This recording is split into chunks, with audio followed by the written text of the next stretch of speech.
Humanity has a few distinct physical attributes that put us ahead of other animals.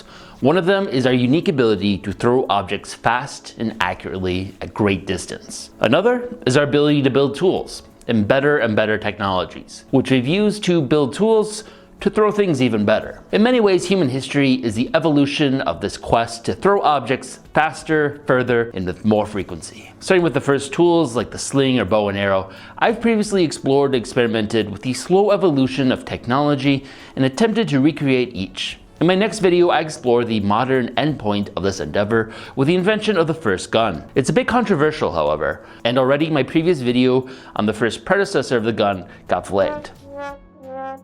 So before we cross this risky threshold, I first wanted to revisit all the technologies that led up to this. And in case this next video doesn't get pushed to you, be sure to check it out. We're gonna do it as an instant premiere in a few weeks. This video is sponsored by MyHeritage, the #1 family history service. I tried them out and took a deep dive into my roots with some pretty interesting results. With over 33 billion historical records, MyHeritage makes it incredibly easy to build your family tree and uncover long-lost relatives. Even if you don't know much about your origins, MyHeritage does the hard work for you. I started by adding my parents, grandparents, and within seconds, MyHeritage Instant Discoveries feature found an entire new branch of my family tree. One click, and it was all added. One of the biggest discoveries, I traced my lineage back to John Hancock and his family, the guy with the most recognizable signature of the Declaration of Independence. It was fascinating to see that direct connection to early American history and realize how my ancestors played a role in shaping the country. I also mapped out the arrival dates of all my immigrant relatives, spanning before the US was even founded to just a few generations ago. MyHeritage made it easy to track their journeys and see how they spread across different regions.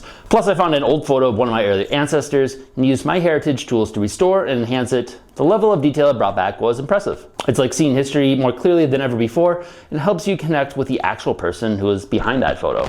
If you're curious about your own history, start the journey today with a 14-day free trial. Just click my link in the description or in the pinned comment. Your ancestor stories are waiting to be discovered. Click the link below, sign up for your 14-day free trial, and start uncovering your own family history today.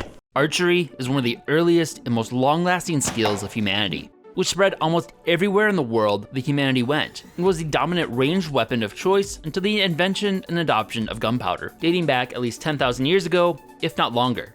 Being able to hunt from a distance has obvious advantages that made the bow and arrow such a crucial invention to countless cultures around the world.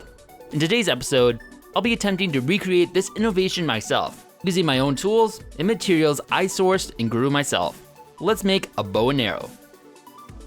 Earlier this spring, we had a chance to do a joint tour of Matthew's archery and McPherson guitars, two items that, interestingly, are believed to have a common origin, which we'll get into more later when we get into the musical instrument. At Matthew's Archery, I got to learn a bit about the different types of bows from Erin, the production manager. So there's 4 different kinds of bows. Number 1 is longbow, and so longbow has been used for century or millennia. It's kind of the bow that is just a stick and a string, one curvature on each end. It doesn't translate well into energy efficiency, but it's a very basic form that anybody can make. I would maybe find some ash or oak or hickory or maple, a hardwood that has a lot of flexibility but memory. The next step in bows is recurve. So a recurve might be 1 piece or it might be 3. And recurve has some increased energy efficiency in the system. There's more curvature to it. So on each end of the bow, there's 2 curves. You get more energy out of the limbs. And those limbs can be wood or they can be fiberglass. The third type, and the one that we primarily use, is the compound. So the compound has massive gains in efficiency. The difference between the amount of force that you put into the mechanical system and the arrow speed that you get out. And so we use modern materials in our compound bow, like aluminum and fiberglass and carbon, to maximize that efficiency transfer as well as keep the weight down. And then the fourth type, of course, is crossbows. But crossbows are just horizontal instead of vertical and operate on the trigger mechanism. Then he took me to the range to fire a few of their bows. Odd feather out. And then just 3 fingers underneath, and then just draw it back to the side of your cheek. Where are you aiming? He'll tell you after he hits it.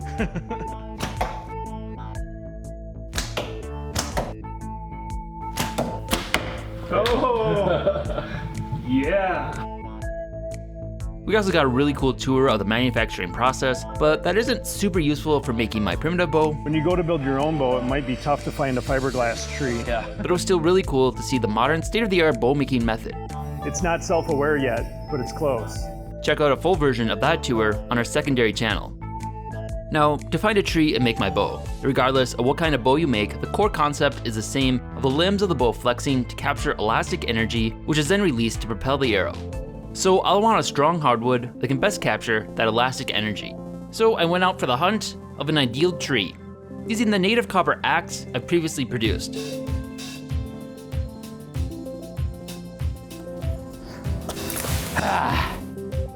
Got it.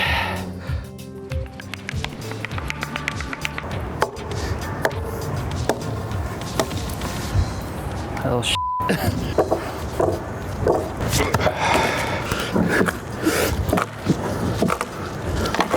There we go.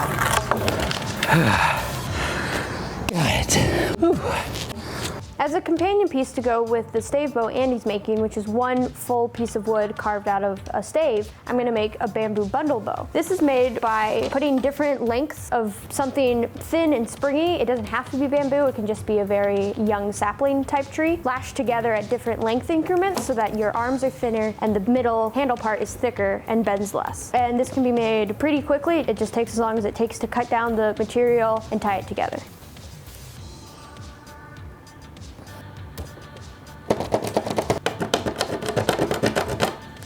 So now I've got two new pieces of bamboo that are shorter than the longest arms of the bow. So I'll offset them thick to thin, so I'm not building a bulk at either side, and lash them hand's length down from the top of the bow to build up the thicker middle.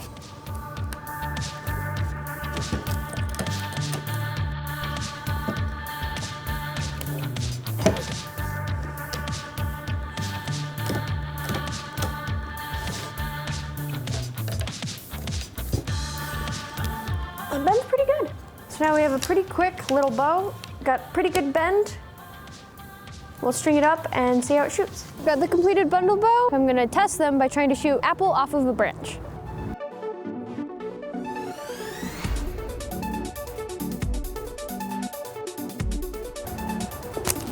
Did I hit the branch at least?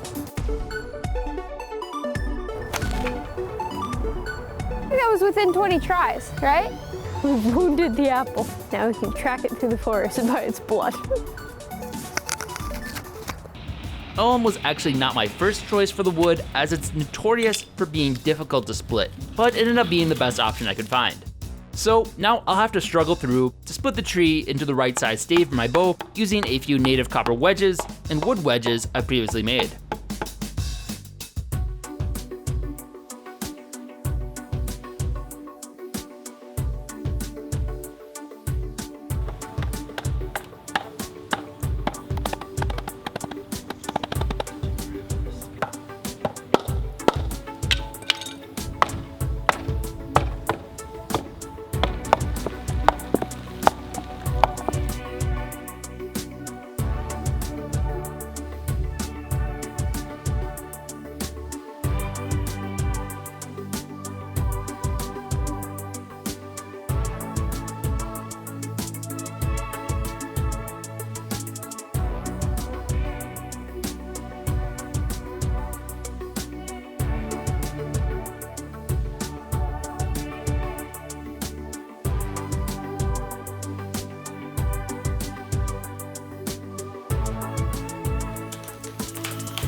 Elm's hard to split.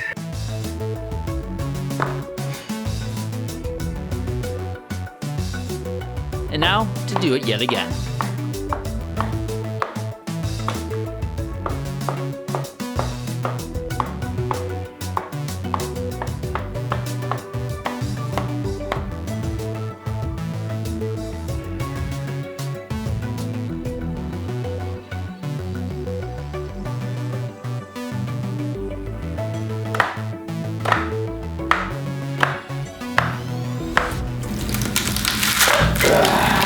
With a section of the tree split into a stave, the bow. I left the green wood to dry up for a few weeks. Then next, I outlined the rough shape of the bow using a piece of charcoal and began shaping it roughly to size.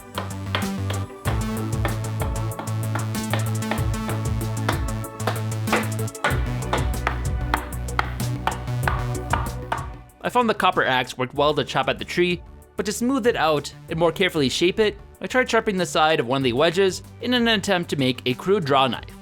Cold working native copper can yield some useful results, but the advantages of being able to fully cast a metal to the exact shape you want it to have has some clear advantages that I'm very much missing with this tool, but I'm still a few thousand years worth of advancements away from that.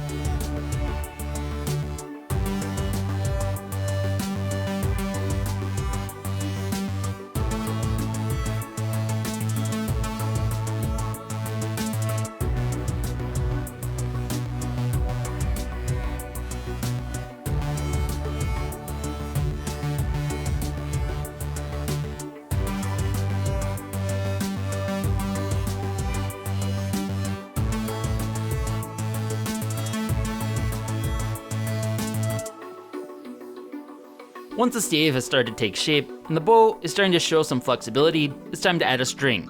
Bowstrings can be made from a variety of fibers and materials, from hemp, sinew, silk, or rawhide. For mine, I'm gonna use a cord made of linen. So let's grow some flax.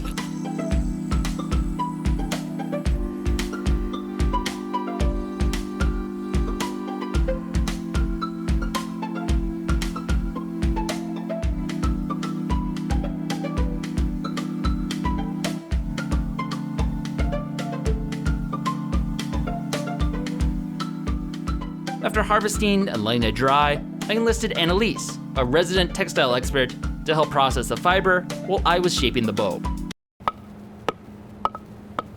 So this is my whacking stick. It was a wedge for the canoe, but now it's a whacking stick. And this is my whacking stump, and we're gonna whack flax so that I can break it down and then wax it to be string for the bow. See how it's kind of breaking up into fibers? And we're losing a lot of this like woody stuff.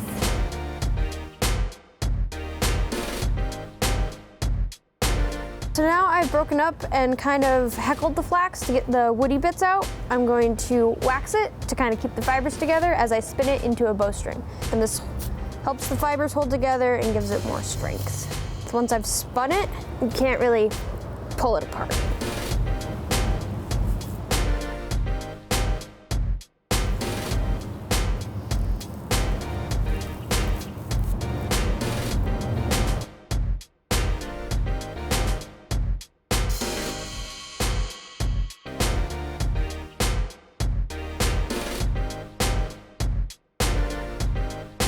Looks like a hairy bar still. Yeah, I know. This is my finished bowstring, and once we get some notches in the end of the arms here, we can string it up and start tailoring a little more finely.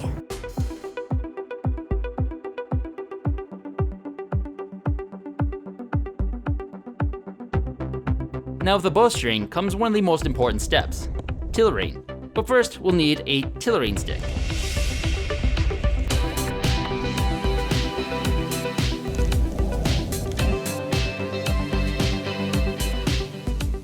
Using the tailoring stick, I slowly apply tension to the bow and observe what areas are bending and which aren't, and slowly narrow the stiffer regions, until I can get an even bend all along the bow.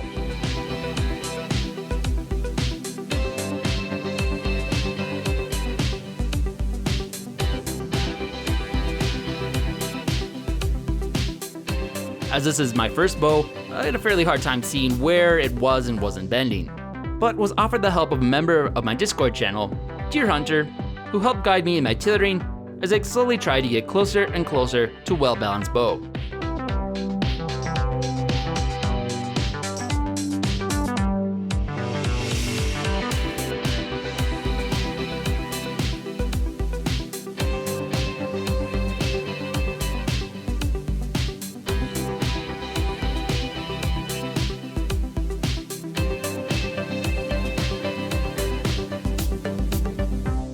Meanwhile, Annalise got started on making the arrows.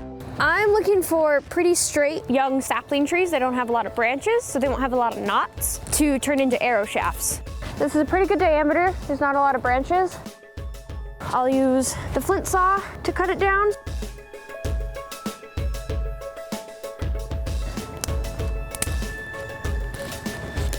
I'm gonna use this draw knife that Andy made out of copper and wood and pitch to take off all the branches and start debarking it.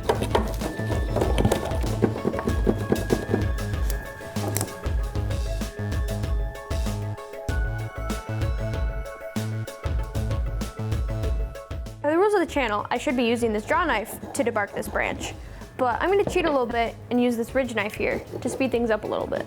And it's really sharp. It already cut me, and I barely feel it, which is a sign of a good knife.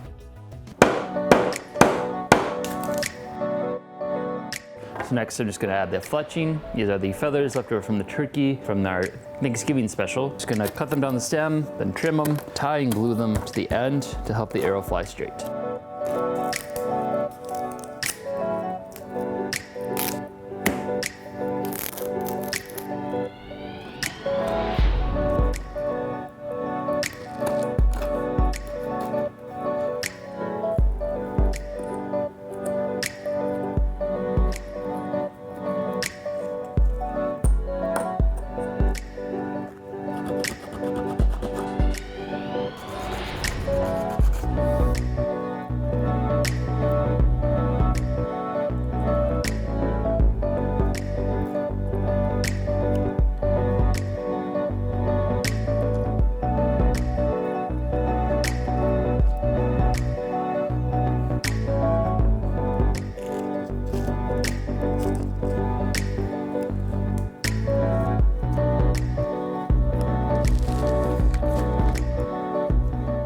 Now for some arrowheads.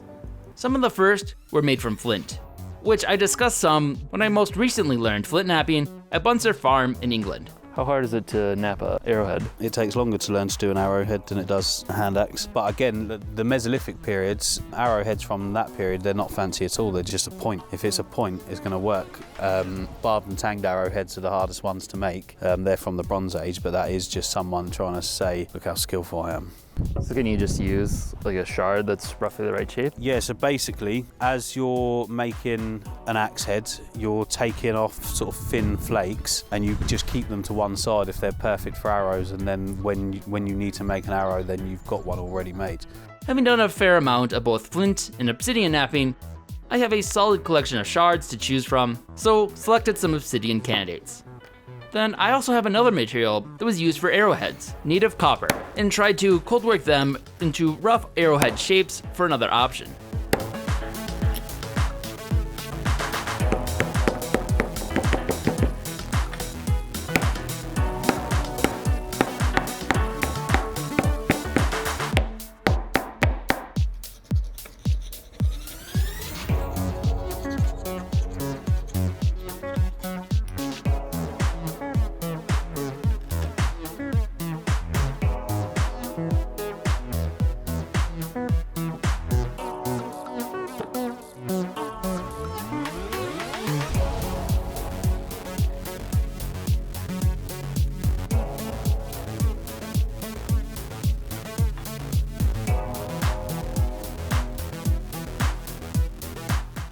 Now to string it up and give my bow and arrows a test fire.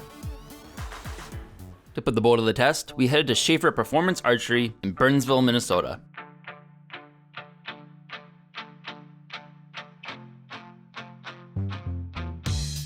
What do you think, buddy? Huh?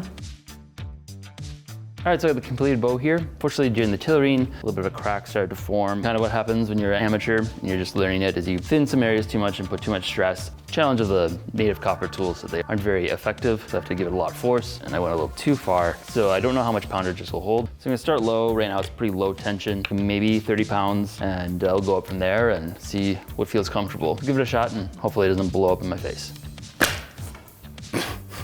String broke.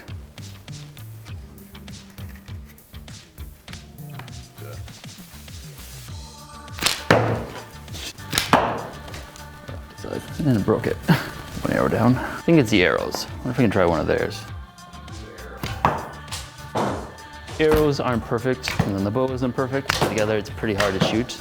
There we go. But with the store-bought arrow, it does a little bit better. Still hard to aim. So if I was up against like a mammoth, I could probably hit it. I don't know if I'd even feel it, but I could hit it. Not necessarily very strong. We'll check the poundage. About 27 pounds. 30 pounds of a modern bow is more than adequate. With 30 pounds, we tell people absolutely no farther than 20 yards. All right, so about 8 yards right here, so it'd be about twice this distance then? Yep. So it's just a little bit under the legal limit then. It used to be 40 pounds, but they recently, in the last few years, changed that to 30 pounds. That arrow hit dead center and bounced out. All right, we'll try it again here. Oh, we got it to stick once. So old bow, newer arrow. We're gonna see if we can get this thing to stick in the target here. Here we go. Look at that. Success. Better be a bullseye. I know, here we go. It's for all the marbles.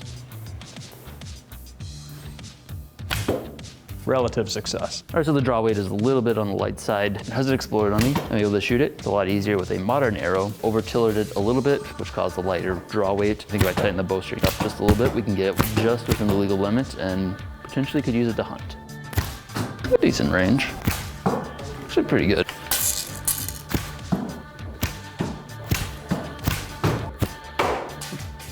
They say they can actually tell if somebody's an archer just by their skeletal remains, and I can see why. Then for a comparison, we check the arrow speed for my bow to compare it to one of Matthew's modern compound bows. Really better than me. The primitive bow, when we shot a modern arrow through it, came out at about 90 feet per second. At this speed would have been very hard to inflict any damage any farther than maybe 5 or 10 feet away. Very primitive, very close range, tremendously different than what we're using today. So should we get Matthew's bow and see how that compares? Jump forward a few thousand years? Yeah. No problem. This is the Matthews Vertex bow. It's absolutely state-of-the-art. Machined out of a forging. Limbs are fiberglass. We use carbon fiber. The highest performance bow that you can buy right now. It's extremely quiet to shoot. It's extremely powerful. You'll see there's a little bit of an advantage with the newer bow. Basically the same.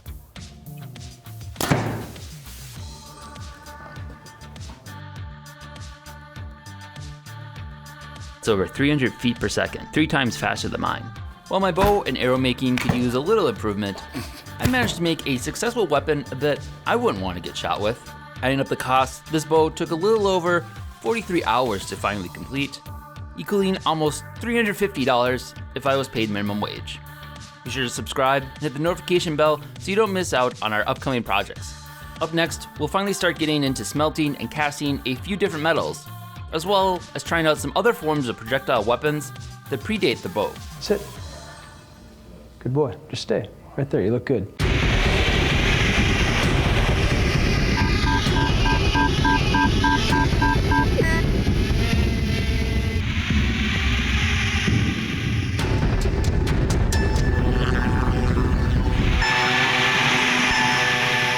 In one of our last videos, I made a bow and arrow using only my Stone Age tools. However, I wanted to explore 2 other primitive projectile weapons that predate the bow, an Atlatl spear thrower and a sling, and put them to the test against some moving targets. However, the hunting and killing of animals is kind of a touchy topic that has caused some of my past videos to get demonetized.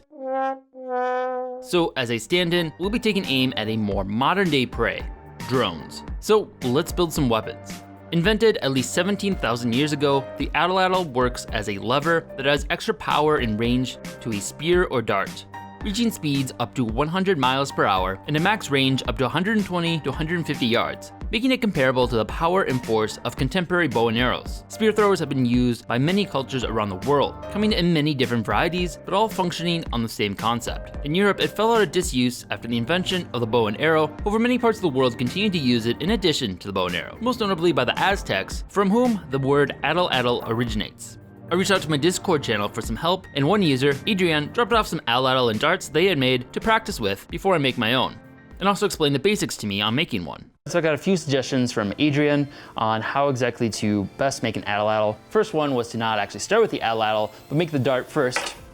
Make the dart first, and then the atlatl, so you can balance it to your specific dart. He also suggested using a cane for the actual staff. They're much more lightweight, they have a lot of flexibility that helps it, and they're pretty much already straight. I'm actually gonna use some of the bamboo I collected in California last year. Took the straightest one here. I'm gonna put a wood tip on the end of it, and it'll be a little bit more durable than the bamboo itself, and then fire harden it for extra strength. And then if it does break, I can just replace it.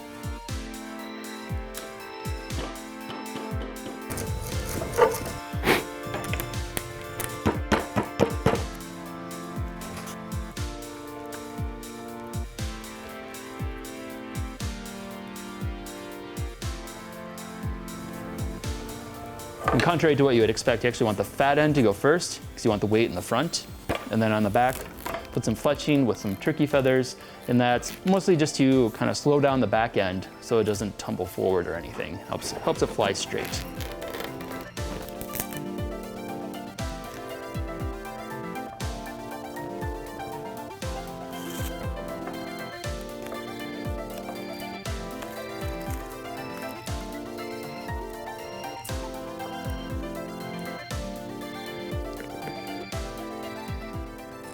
All right, so that should be a completed dart. Be good to go. Now, just to make the spear thrower. You can throw it. Next up, I had Annalise make a sling. This may have been invented by at least 10,000 BCE. Slings were popular around the world and work by extending the arm of the thrower, giving them additional power than just regularly throwing projectiles. Small stones, clay, or lead bullets were used as ammo options. Because of its high density, lead was by far the most effective. With a range past 400 yards, slings are known to outdistance bow and arrows, and were used through to Roman times in war. However, advancements in armor eventually made them obsolete for use in wars, as they are easier to protect against than arrows. In our last video, I learned how to smelt lead and then cast some lead bullets, using a similar method likely used in this era, making a thumb impression into clay and casting the lead into it.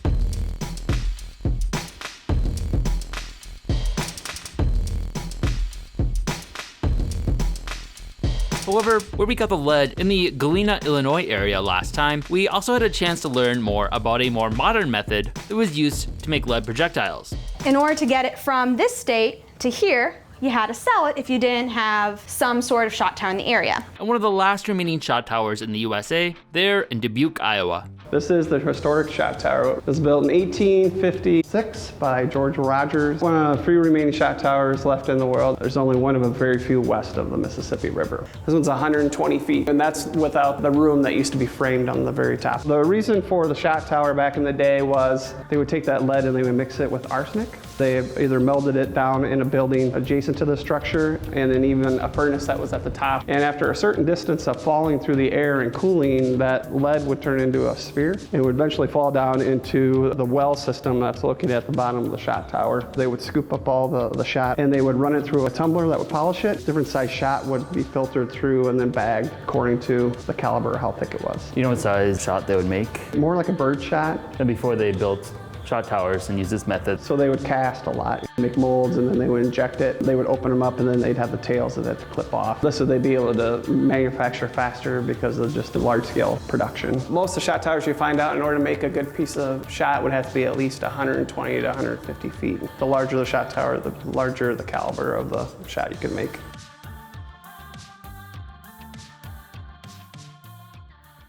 Now for Annalise to make the sling, using some of the hemp fiber we'd previously collected. After hand making the cordage I needed to lash the bundle bow together, which I needed to be pretty thin and pretty strong, I decided it was time to make a spindle for the sling, because I'm going to need even more cordage that's even stronger and better quality. So a spindle is pretty much just a stick with a hook or a notch at the top or the bottom that keeps a hold of your thread as you spin it, and then a weight at the bottom. I've made a clay disc for mine, and the weight helps keep the momentum going as you spin it.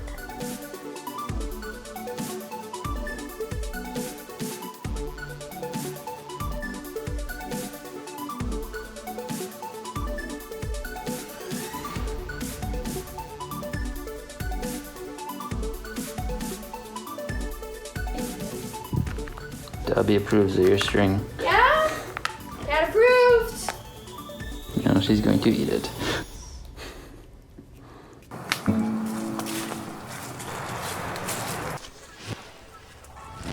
Should we see if there's any more money? That's where the Dobby canoe came from. I think ideally it'd be something with like a thick base with a small branch for the notch. Oh yeah, also if it has a curve, that's ideal. That'll work.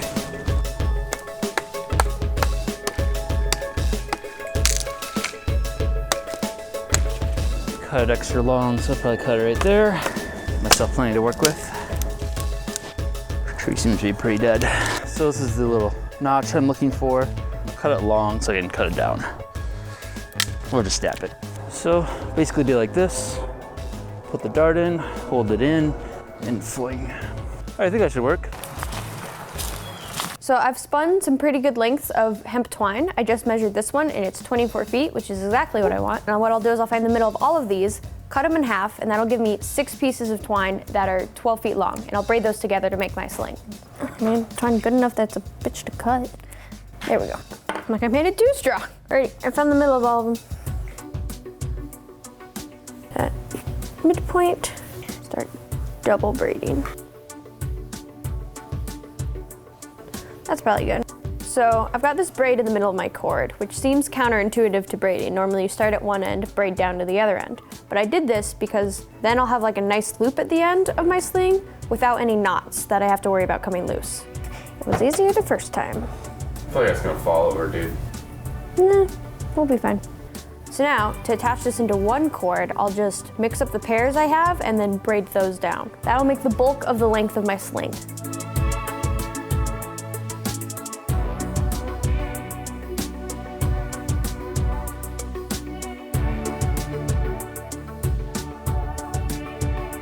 Here's my finished sling. I just hold it by looping this around my middle finger and holding this part pinched between my index finger and thumb. And I'll load the shot into the basket here, and then I'll just spin it and release the other end to shoot the shot. For shot options, I have lead shot and clay shot that Andy made me, and then I have pebbles and then just little rocks. So first just gonna cut this branch into a little notch that should hopefully fit the indent in the back of the dart and hold it there. It's a pretty simple setup. It's a stick that throws a stick. Probably a little bit more, pretty close.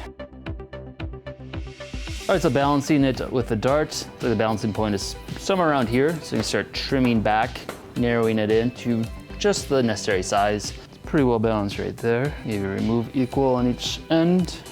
So it looks like the balance point moved up just a little bit, which is good because I left just enough. So it's actually just about right now. So I'm gonna carve a little bit indentation just so I know where to hold it. Should be pretty much set. And I just gotta learn how to throw it. Yeah, Adrian told me that the basic concept behind trying to throw this is basically just yeet it. Just kill some random person who steps out of the dark.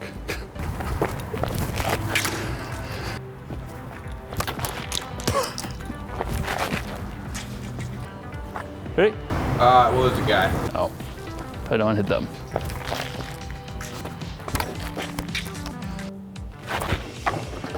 Ah, I hit it. It's dead. Cook that for dinner tonight. Ugh. It's got the Atlatl. Time to put it to the test. Got a bunch of darts. Start throwing. See how well I do. Then we'll move on to shooting down some drones. Who wants to stand down there with an apple? All right, Andy, don't mess it up. All right, let's kill a mammoth.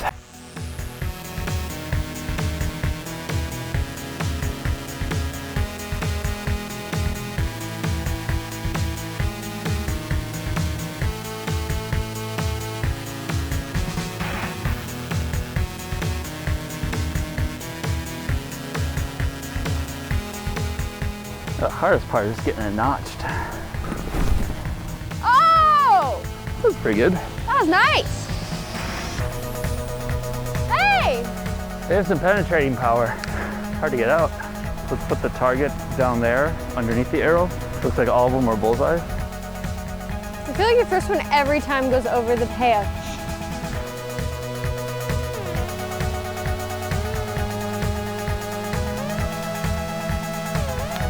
Oh!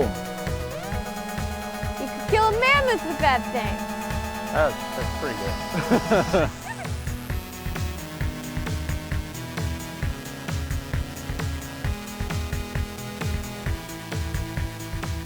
Die, cloud. All right, so I'm able to get some pretty decent distance with the Atlatl. And for comparison, I'm gonna try just throwing them and see how much shorter it falls then. Throw it like a big game of darts. Not too bad. Actually do pretty decent, but not nearly as much force. Atlatl definitely makes a difference.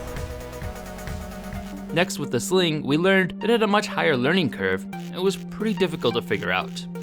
Sorry if I hit you in advance. Should've brought the hard hat. We should have brought those.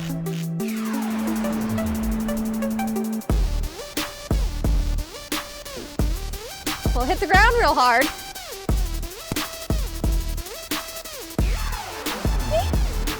What goes on?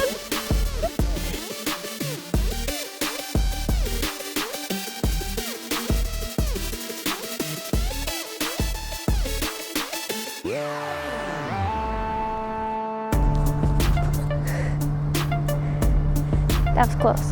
This is hard. Unforeseen injury. I'm getting rope burn on my knuckle.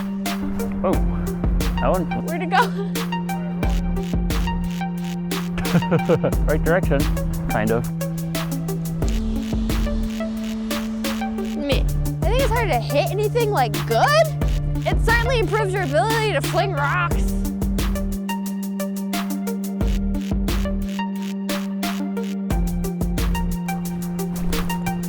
Oh, hit it, somewhat. This is definitely a learned skill. Oh, that hits the target.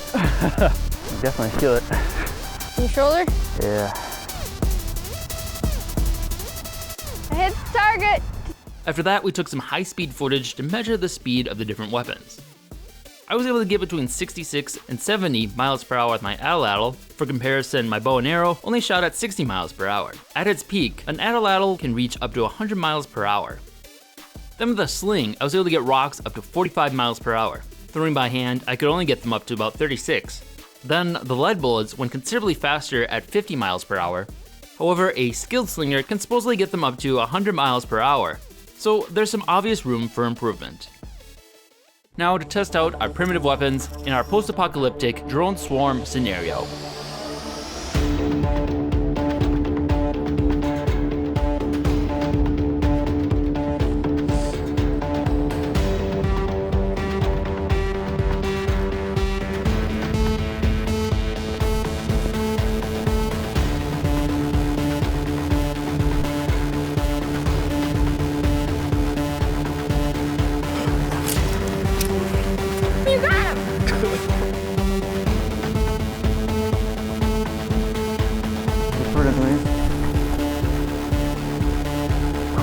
These things can't fight a breeze to save their life. They're so creepy, just hovering away. Where are you on? I'm doing nothing, that's all the wind. I'm sorry, I can't. After the wind started picking up and stealing our drones, The wind. bye. We moved back to the studio with a makeshift indoor range to see how our bow and arrows fared against the drones.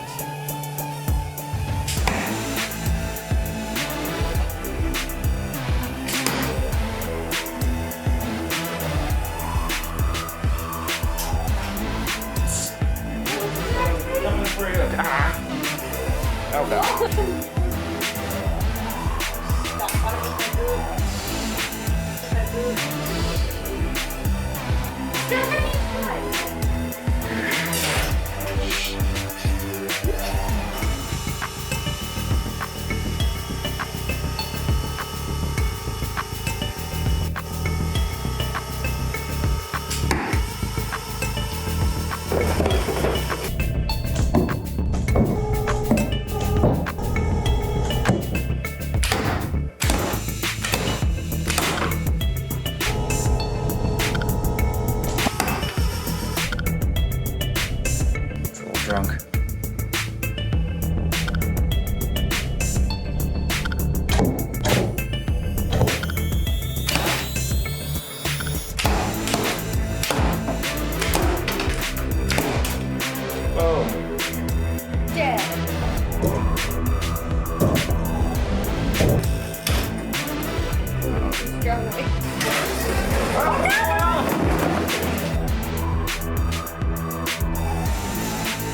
If you find yourself in a scenario where you need to construct your own weapons against killer drones, yes, it's possible, but to be able to use them with any effectiveness is going to take a lot of training. In the end, both of these builds were pretty quick. The Atlatl and dart took a mere 2 hours to make, while the sling, a little over 6 hours. However, the speed in building them is easily made up for with the skills you need to develop to use them with any effectiveness. While the bow took a considerably longer time to make, over 43 hours, I was able to get the most accurate results with it, with the least amount of training, which is ultimately one of the big reasons the bow and arrow became so much more dominant. But even then, trying to shoot a small moving target is something that will take a considerable amount of practice to achieve, so the best defense might be a strong breeze, or a booby trap, or to hope that the drones are made in China.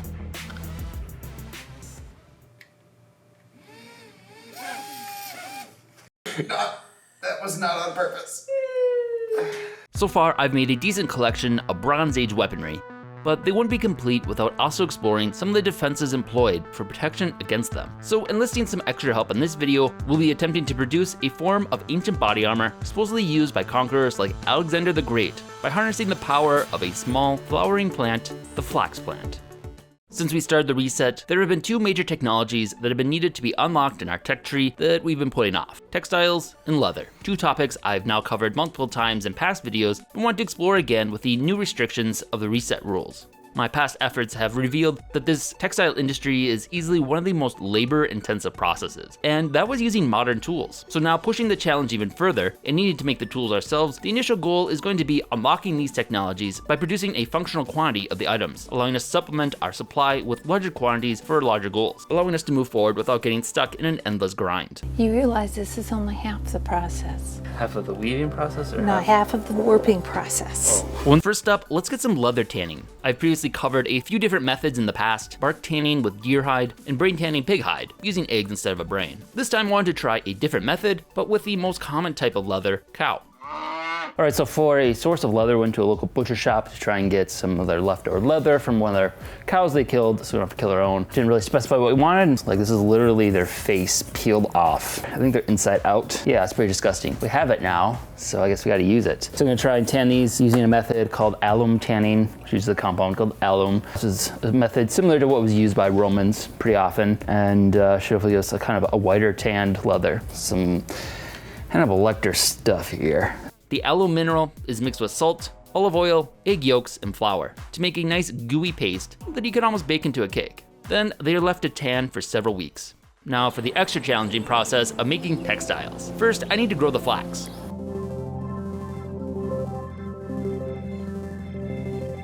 Over the past summer, they grew into short little bushes with small, pretty little flowers on them.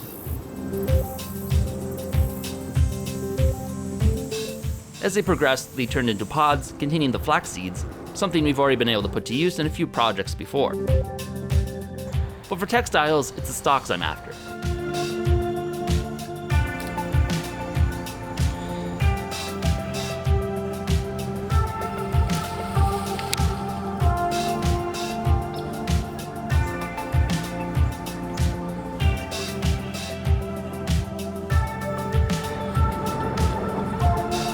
Ended up growing two slightly different varieties of flax, which were ready to harvest at different times, so had to harvest them twice.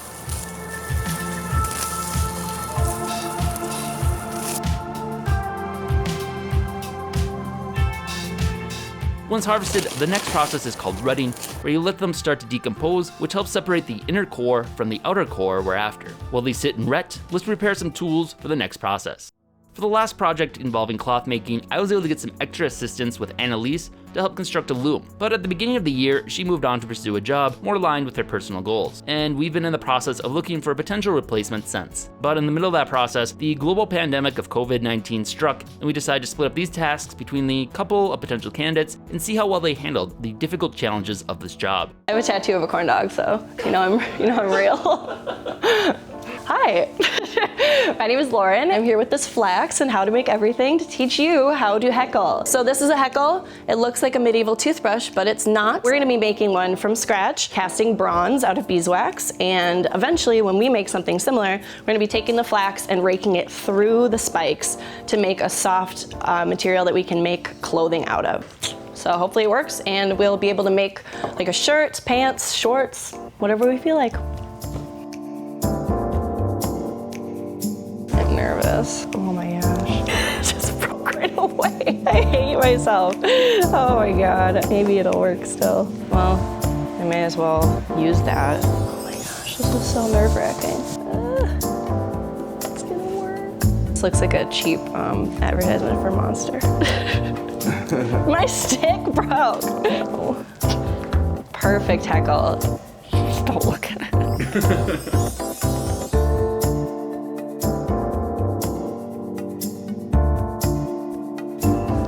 Oh my god.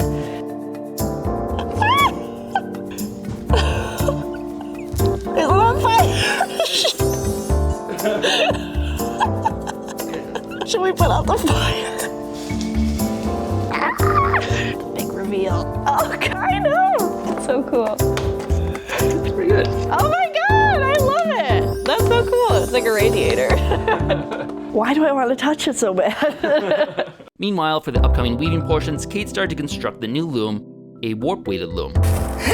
Nature. Ooh, hello. Yeah. That might work. That looks good. Well, look what I found. It's an armchair. It's like urban wicker man. I'm gonna make a sacrifice to the gods.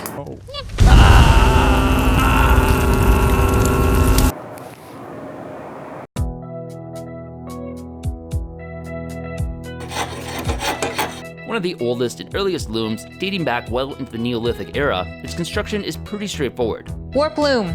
This is what I've got so far. This will be the frame. It's basically 2 uprights, a Y crotch at the top, the cloth beam, which is the straightest bit of wood you can find. I'll be cutting off on either end and shaving this down so it's nice and smooth. This is what the cloth will be hanging from. And then I can secure it around here with a bit of rope, maybe some small pegs, see what it needs. At the bottom, we've got the biggest piece of wood will be the shed bar. That is what half the fibers will drape over, while the other half will be dangling behind, weighted with our loom weights.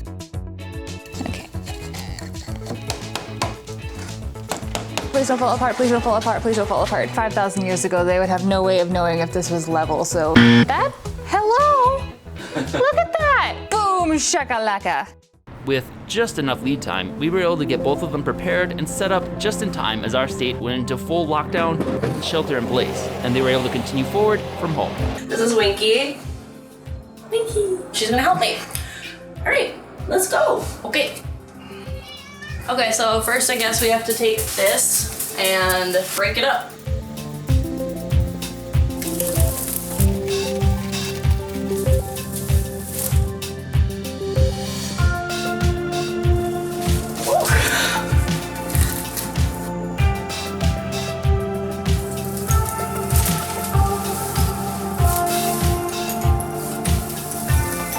Can you get one, Winky?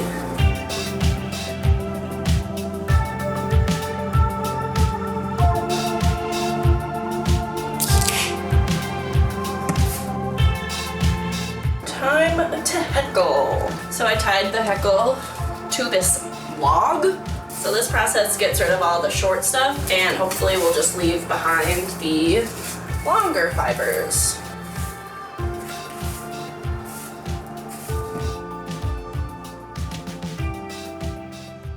Welcome to my home. That's Pluto.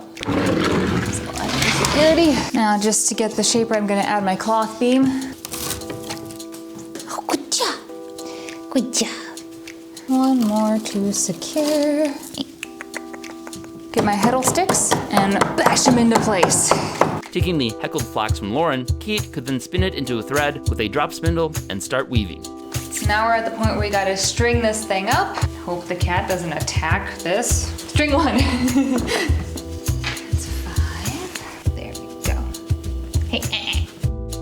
So I just have to do that about, let's shoot for 20 more times. Bloop, bloop, yeah. So my next step today is separate out each individual strand. I can then string all my little bits of string, attaching each individual one to the heddle bar using these little shorter strips of flax thread. My shuttle here, which I will use to pass through the loom, which will be going through the warp, which is the threads going vertically. Yeah, so that's the last of that. Added to my shuttle. So, let's do this. Oh, hello. Yep, that's, oh. Now I send this back, unroll a bit, weave through. This is gonna be a sheer tunic. This time. Switch them back.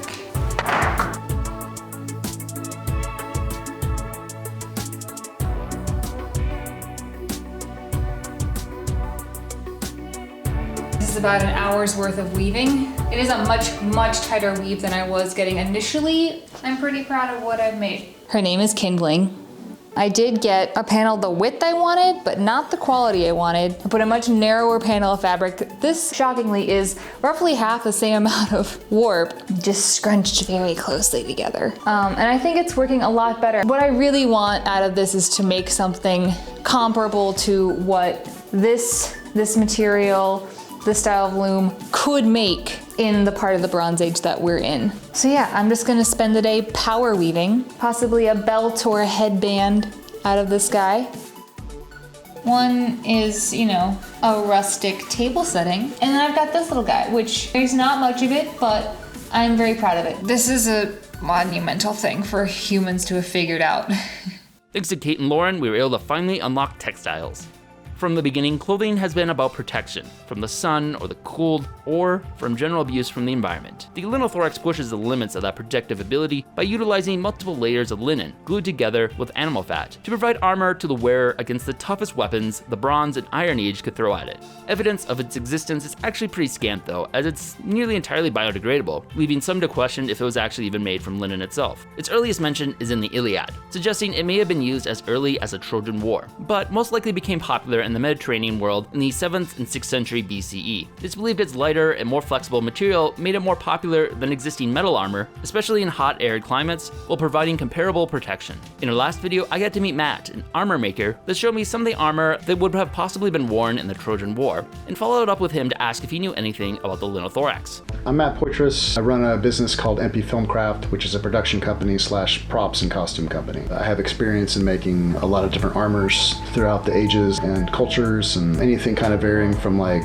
ancient Mycenaean Greek times to up until about the Crusades. Linothorax armor is a armor that's constructed of layers of linen. Usually 12 to 20 layers of linen go into the construction of a set. The way I do it is a little differently. I haven't actually recreated one with the purposes of like experimental archaeology, because I haven't really wanted to glue a bunch of linen together. So usually what I do is I do 2 to 3 layers of linen on the surface of it, and then I do backing of like veg tan cowhide.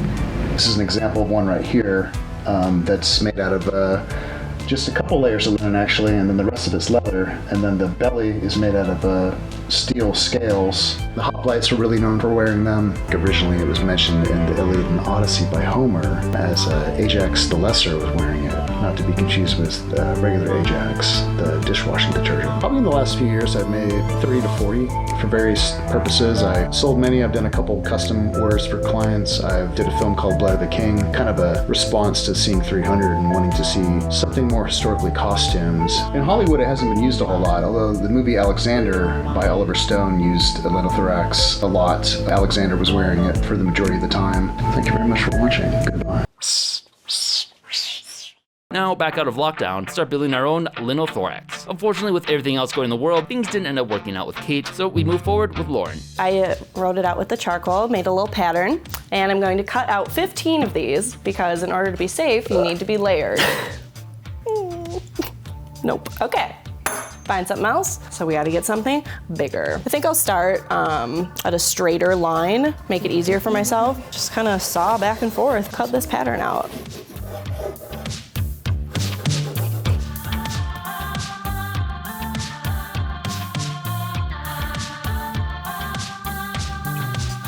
Done. Very nice. Then, for some pig fat. It's been in my freezer since we made soap from it several years ago.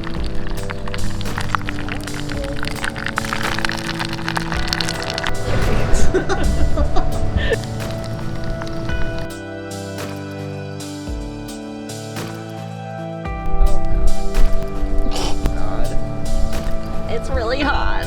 Not very good at chopsticks, it's not helping. Ugh.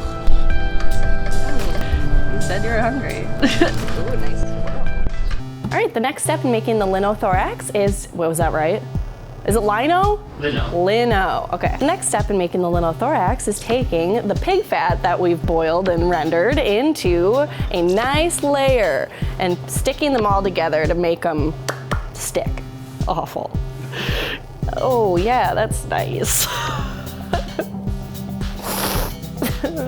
Okay, yep, just a thin layer through the whole thing. It's like peanut butter. Yeah, it isn't. Yeah, it kind of looks like almond butter. Wouldn't use it in the same way. I'll probably need more than I thought. I don't see how this is gonna be like protective, but get it all to the edges. Once it's all layered out, we'll insert a second layer. Line it up. Since there's gonna be 15 layers, I'm trying to make sure that I can line it up as good as I can. Lovely. 15 more to go. Yay. All the 15 layers are stacked, lined with the fat, and now we're on to the next one. Beautiful. 2 hours later. Now only 4 more. Done. So this is the first layer. I will do this 4 more times and absolutely break my arm. And then Andy's got a nice skirt. Okay, so I just found out that this isn't called a skirt. It's actually called a petrages, which I am definitely pronouncing right. How's it pronounced? Petrages? Petrages. Okay, so the P is silent, so tiergies. Tiergies. All right, so now for our second tier of tiergies. Oh God, I'm funny. Done. Yeah, it is cool.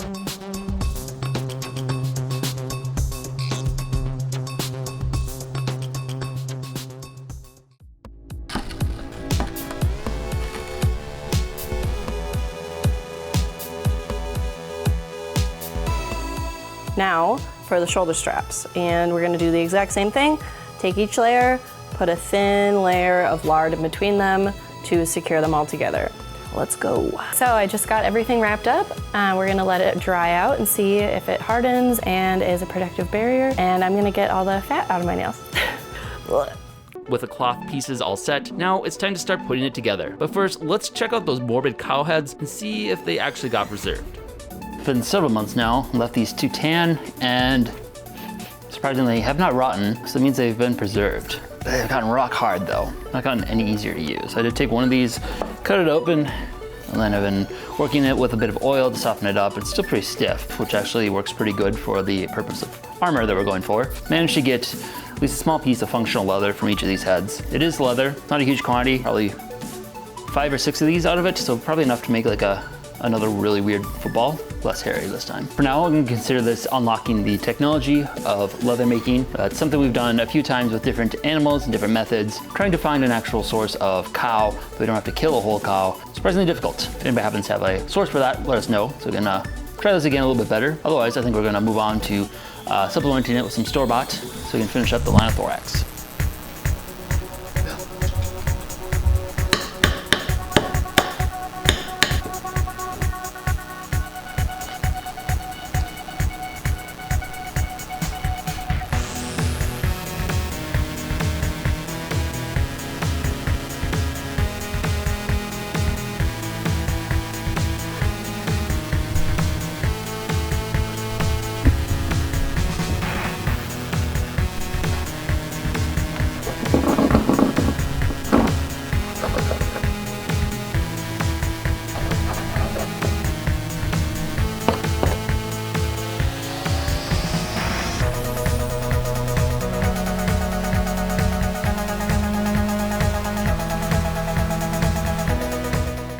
Bill, what are you doing?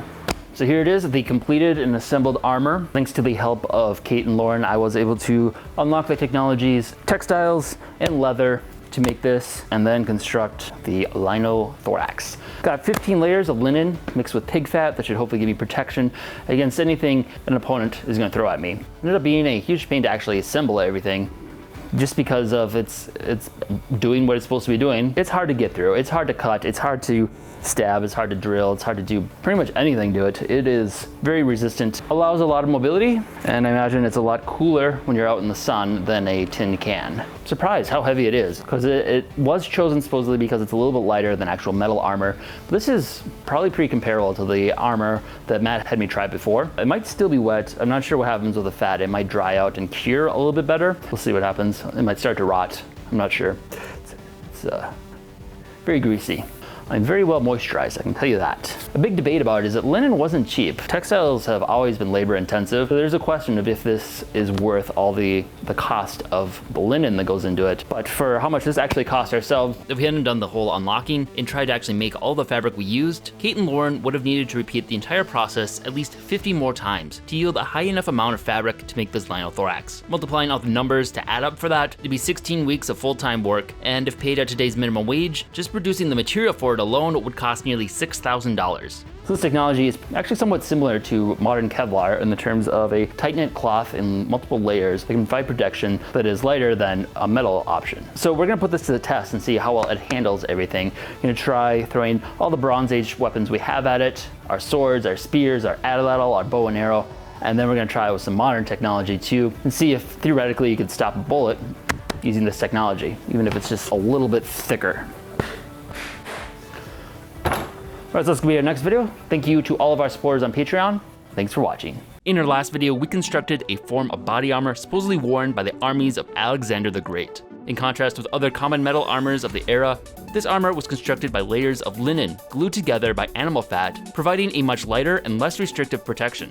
In this video, we're putting to the test and throwing every weapon we've made at it and see how well it actually holds up against them, and then testing the limits of this technology to see how this type of armor would stand up against some modern weaponry. First up, let's assemble all the weapons we have.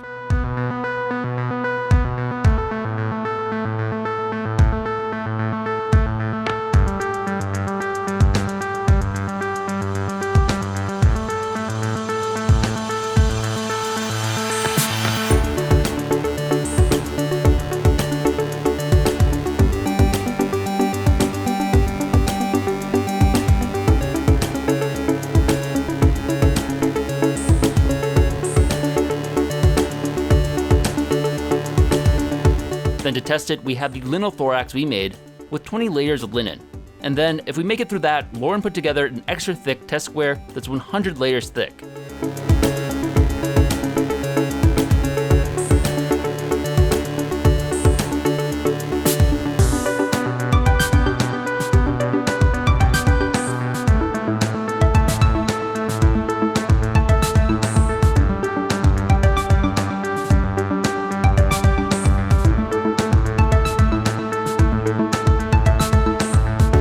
Lauren also found a brave volunteer to try out a little miniature Linothorax and see how that would end up handling it in the end.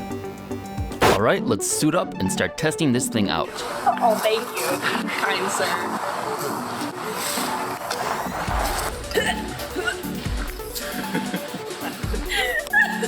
Green apple.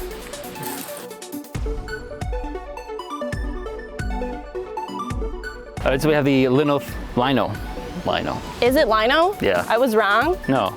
Lino. It's lino. Lino. Linen. Yeah. Yeah. Lino. I'm second guessing everything. All right. The Linothorax we put together, and now it's time to actually put it to the test and see what it can resist. Basically, I'm gonna throw everything we've made, battle test it. First, the axes. What did he do to you? He's wrong. I think it would have broken his spine, but it didn't pierce. Wow. Does not pierce it at all. It bounces. Lots of force impact being absorbed, but no penetration. Next, some slashing with the Khopesh. Leave. Ooh, it's a gash. It's a gash. Went through quite a few layers. All the way? Not all the way. Yeah, it's like 4 layers to spare. Ooh. Just thick enough. Let's try and smite him. Whoa. Holy sh! Did you get him, Andy? No, so we got a few layers there. Did the job. Bruised, but not beaten. Yeah, I think it protects. Seems to do a good job.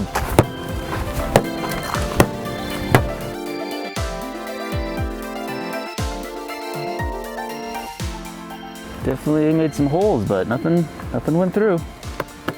Still one piece. Not a mark on them.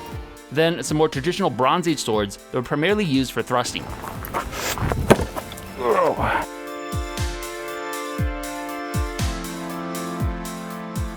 Let's see if we got anything. Lift up the skirt. Did it make it through? Yeah.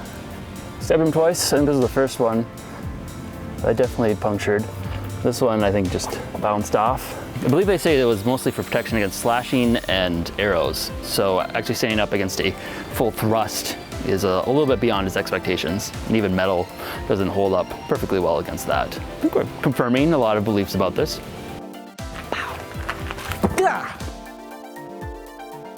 Excuse me, ma'am. I don't feel anything.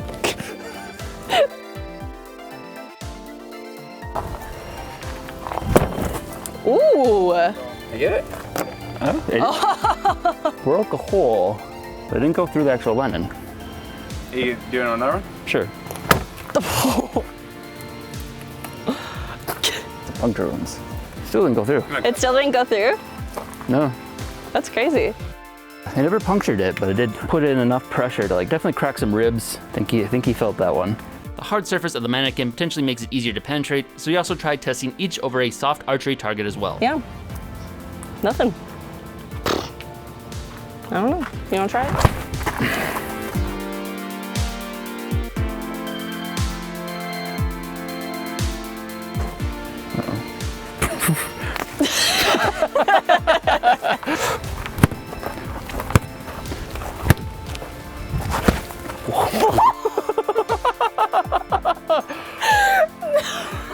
Is that supposed to happen? Well, I guess that's bronze for you. The main actual weapon of the Bronze Age is spear. Let's give that a shot now. Ooh. Oh, destroying all of our weapons. I'm gonna grab some duct tape. I don't know if this says the quality of the Linothorax or the lack of quality in my actual weapons. Put a little band-aid on this. Good as new.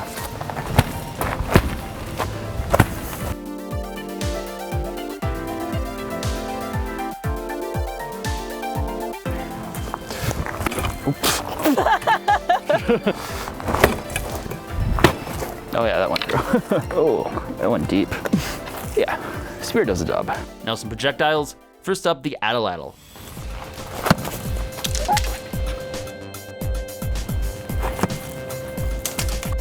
Yeah, still bounces right off. Let's try bow. Now the bundle bow and flat bow. And why? Let's try again. Ouch, I can't do it. Try the actual bow and arrow I made and hope it doesn't blow up in my face. Got safety glasses on. Hopefully I won't lose an eye. It's not just me! The arrow. Ooh. There it is. Nice.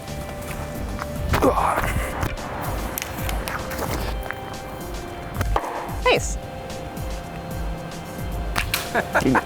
Return to nature. I didn't go through. You good? Tell which hit is which. He lives for now. Seems to bounce right off. My bow is a little underpowered. Later I'm gonna have to find a more modern bow and see how it handles against that, but so far it's actually pretty good. I think I broke it. I'm so glad it's not just me. Doink. Doink. Oh, it's better. You really doinked it. Really doinked it.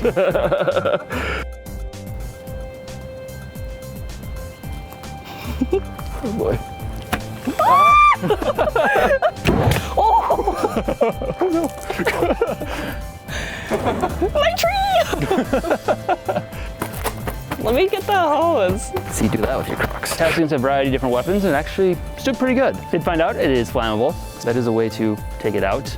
Kind of a slow burn, basically a pig fat candle. I believe it was mostly for protection against slashing and arrows, and it stood up pretty well against that. But the one thing it didn't stand up against was actual stabbing with a sword or spear. Pretty impressed. I don't know if it's up to par with actual metal armor, but it's definitely pretty good protection. Next, we're gonna kind of test it a little bit further with some more modern bows and take it to gun range and see if it's even bulletproof. So the two bows we made are a little bit lighter on the draw weight. See how well the Linothorax stands against a modern bow and arrow.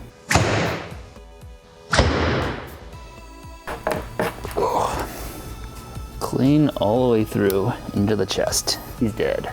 Didn't stop a modern arrow. Next we'll try the 100 layer test square we did. See if that'll stop it. All right, looks like that stopped it. Made a decent way through, but let's see if we can see how deep we got. Oh, it's really in there. Boy. How many is it? 1, 2, about 30 layers to stop it. I can't get it out. There we go. So it's less than halfway through. So let's up the ante and try some guns.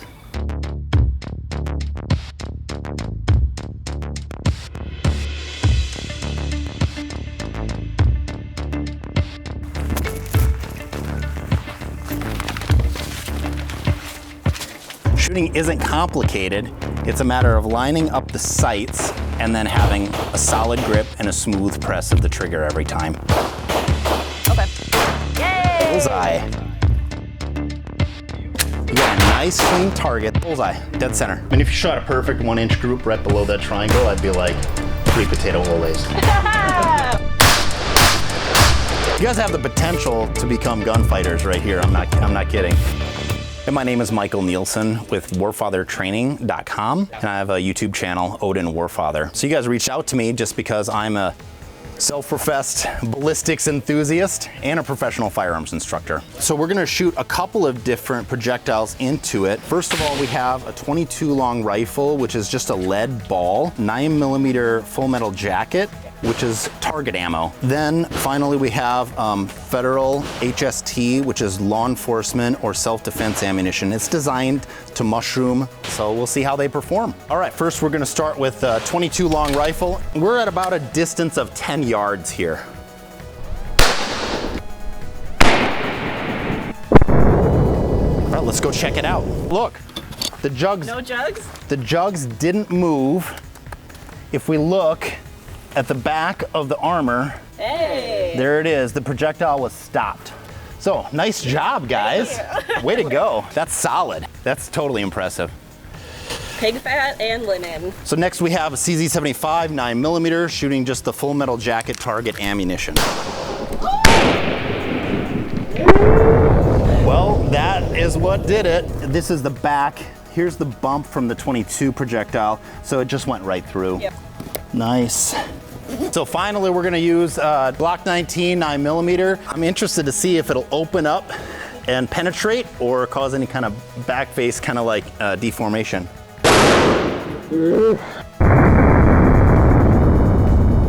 Oh. The entrance hole looks the same, but the exit is quite different. And actually, look at this. Oh, wow. Saved some of the projectile here from the water. Is it hot? No, it's the water cooled it off nicely. Yeah. So. Don't look, buddy. I'm shooting, it's 62 grain, soft point, 223 hunting ammo, and this is just an AR-15 rifle. Okay.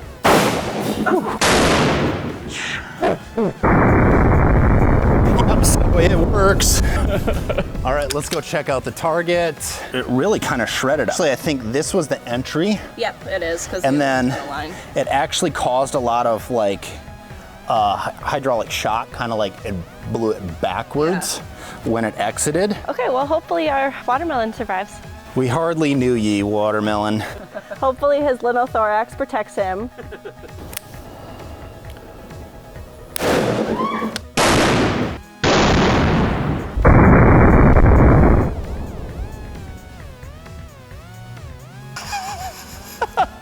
I don't think you made it. Anybody know first aid? I think I hit right in the center. His belt held up. Yeah. Where are his eyes? Kids, do not try this at home. Get the glue. I shot him exactly where you wanted me to, right above the belt in the center of his vest. I think you need more pig fat. If anybody mentions finding googly eyes, let me know.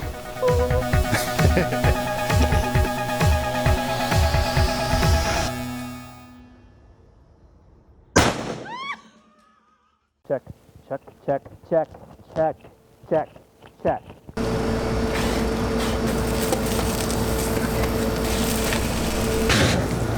Looks like Alexander could only go out in a blaze of glory. So we put it to the test and found it was pretty effective against a lot of Bronze Age weaponry. And while the linothorax itself with only 20 layers wasn't the most effective against modern weapons, the same concept applied to a little bit thicker with 100 layers was actually bulletproof. It was actually sufficient to stop modern arrows and even a 22, which puts it pretty comparable to light Kevlar. However, because we use pig fat, it is flammable. Some people think he used some form of hide glue instead of actual fat, which would probably be a little bit more effective and less flammable. But what's fun in that? Thanks for watching, and thank you to all of our supporters on Patreon. One of our previous episodes, we made this bow using just one piece of wood. We did this back when our technology level was not even in the Bronze Age, we were still in the early Copper Age. This proved to be pretty difficult to make with such primitive tools, and the end result was effective, but not the greatest. It had a pretty low draw strength, and I had some cracks that were forming in it that potentially makes it likely to blow up at any moment. But now we've advanced both into the Bronze Age and then into the Iron Age. So today we're gonna try and make one of the more complicated bows, the composite bow made famous by the Mongolians. So this is a bow made up of a variety of different materials that kind of take advantage of their different strengths to make something that's highly efficient, small enough that you can shoot it off of horseback. We have the rest of the elm tree I cut before. There'll be the wood core of it. So we have the Gemsbach horn. And a modern compound bow, this is like the fiberglass. This should offer a lot more resistance, a lot more power. Our favorite silkworms we raised previously this summer for a fishing pole line. They'll offer the drawstring, providing a lot more strength to that. Then we have sinew that will back it, and they'll be held together with hide glue used by just melting down some scrap hide. Then for the feathers, we have turkey feathers. Then for the iron tools, the Viking axe, we have the saw that will eventually be in our full sawmill, the draw knife, and a hammer and chisel. And we're going to combine basically all of them together to form a composite bow that should hopefully have a lot more draw strength. Let's see what we can make, see if it turns out any better. I previously made a bow and arrow in our ongoing quest to rebuild civilization, but at that point I was still technologically before even the Bronze Age, and only had Cold War copper tools such as a rough axe, a chisel, and draw knife to achieve this bow. Since then, I've been able to upgrade tools both into the Bronze Age and now into Iron Age, which should make this entire process faster. So let's try something a little harder. My previous bow was a self bow made entirely from a single piece of wood. This time, I'm going to try something a little more complicated. The style of bow I'm aiming for is roughly based off of the Mongolian composite bow, a type of horse bow. Horse bows are known for using layers of different types of materials that produce an even stronger draw strength, which allows the bow to be more compact and easier to maneuver and fire while riding a horse. The style of bow is popular all around the world and became the preferred type of bow in most areas that have a dry and arid climate. The reason for this is that hide glue was used to hold all the layers together and is water soluble, so in rainy or humid environments, there's an increased risk of the bow failing. This led to self bows remaining the preferred method of bowery in more wet areas such as Britain. So first, starting from the leftover stave of wood from my last bow, I can start cutting and splitting it into sides.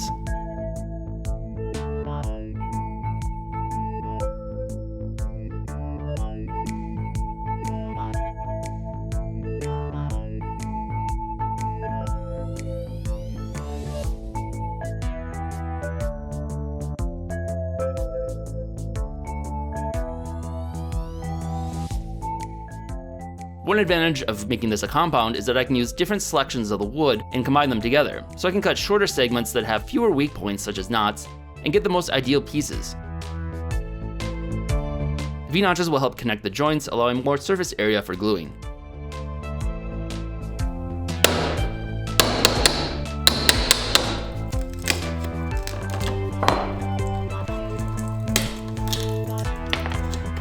Meanwhile, Lauren was working on making the arrows. First the arrowheads with the help of Adrian. What we're going to be doing is making some tanged arrowheads, 1st century BCE to the 1st century AD. When you're choked up, you have way more control. I just don't want to hit my craft. We're just going to start drawing the tang, and all that means we're going to start at the tip, and we're going to turn it 90 degrees and strike there. So you can kind of see how it's already starting to take that tapered down shape. You're going to work 2 faces and then the other 2. Okay. And once it looks clean enough, you can put it back in professional. Way heavier than you make it appear. Had a couple missed strikes there, but that's okay. You're up. Start at the tip, so that gets the thinnest. There you go. Just fall into the rhythm. Let it bounce back up from the anvil. Very light. See if it's nice and even. You're just going to take it and let it swing down. Just keep drawing that down. Now in this black heat, clearing up a lot of these marks. Okay, so I want to keep it at the edge, right? So I can kind of, oh, sorry, Dan. Bink, bink, bink. Love it. So now you see we have that neck down started out. We want to get that down closer to, tapering from 3/16 to an 1/8 along the way down to a nice point. So now that I have my tang all established, I'm going to form one of those bodkin points. We're going to do it at a much steeper angle, and we're gonna have that come straight down. Now you can really see the arrow starting to take form, flares back out. You kind of see how we're starting to get that bend in there. So what I'm gonna do is I'm going to come over to the hot cut tool, gonna start rolling it on until just a tiny bit is left. Twist it off. Way past cool. And actually take it on the horn and start to define that point out. Straighten that tang. Oh no, I'll go to this side. It's not gonna break, is it? Probably not. And now you're still gonna bring your hammer straight down. At a tilt? Straight down but tilted, yeah. Well, we did it. I did it. My first arrowhead, thank you. Yeah, you did great for a first time, honestly. You hear that? It's not too far off of yours. It's a little bit thinner and that's about it. Yeah. Now to prep the horn, by first sawing it down the middle.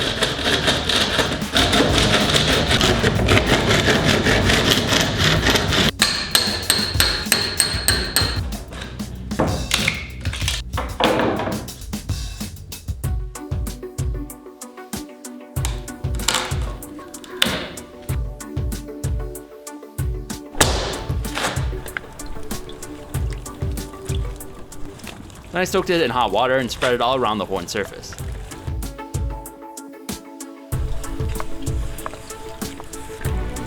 Using a bench dog, and then clamped it down as tight as possible to flatten it out, which it'll then form to as it dries. It took a few rounds of attempts to get it flat enough.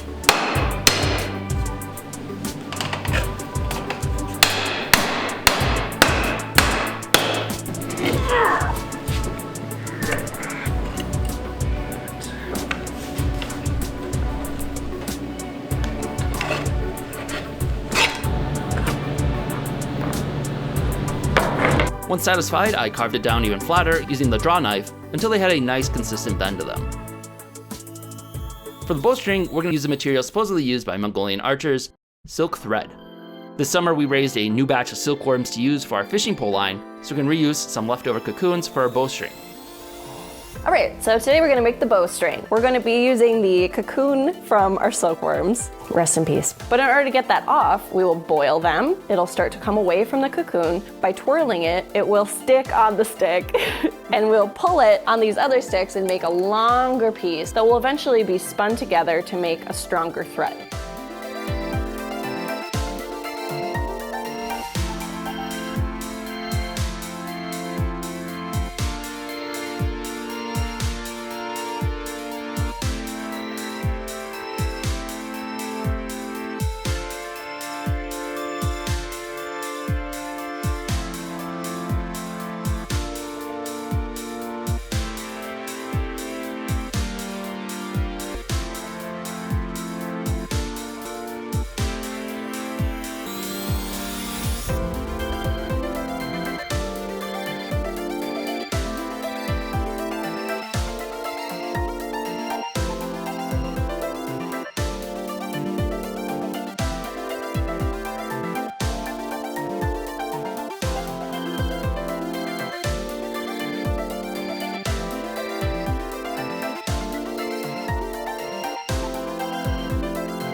Next, using some leftover scrap maple, I carved what are known as siyas. They're bent arms at the end of the bow that hold the bowstring and apply some additional leverage power to it.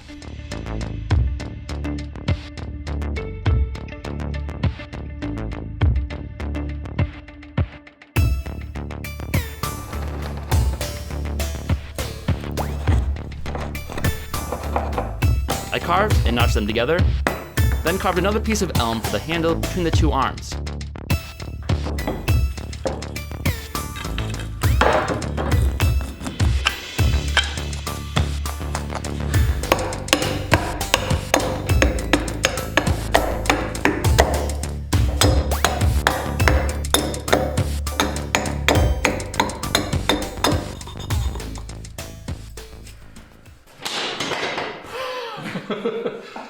All right, so we got the 5 different pieces that are the wood components of the bow. So we're gonna glue them all together with a hide glue and then wrap them in string to hold them in place. Then we can start compositing all the different layers that'll strengthen it after that. Yummy, yummy. Animal skin taffy.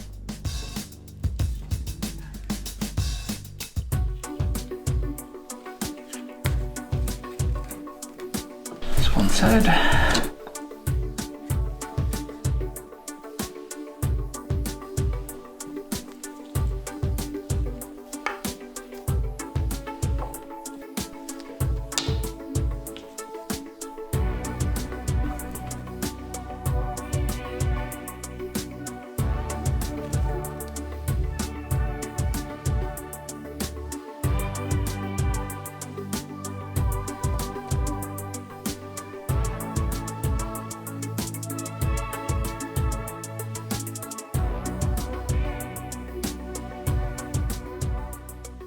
Then back to Lauren as she starts to assemble her arrows.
Now to start compositing the layers of the bow, first with the layers of horn.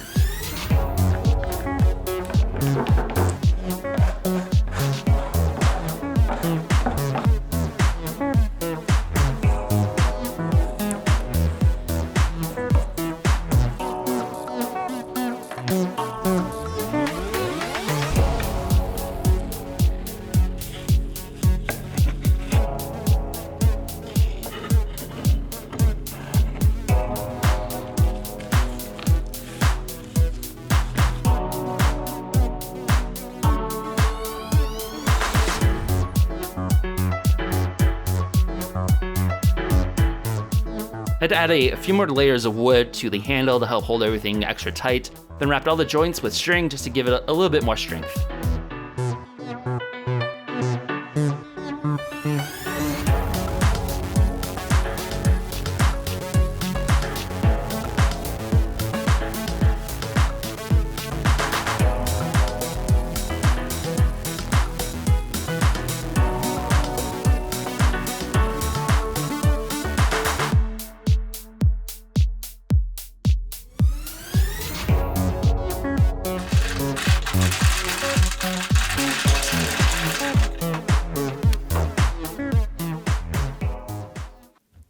Next up, the plan was to add a layer of sinew to the opposite side, which further improves the draw strength of the bow, as the sinew has an elastic property to it, helping it spring back once the arrow is released.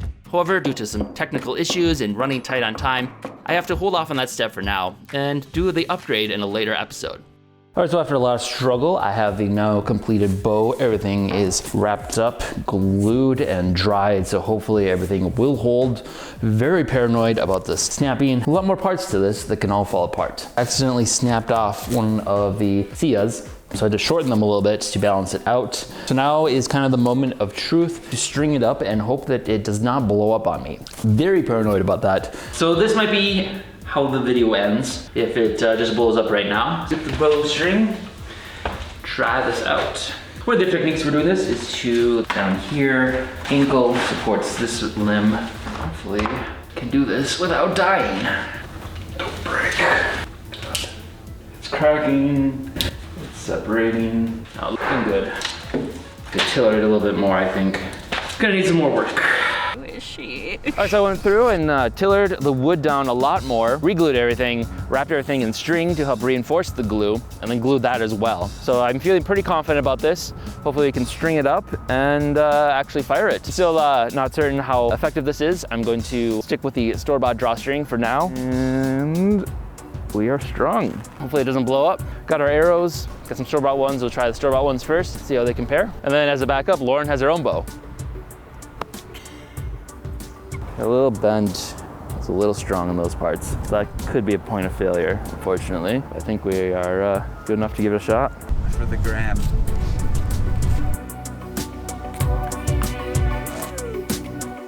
Beautiful.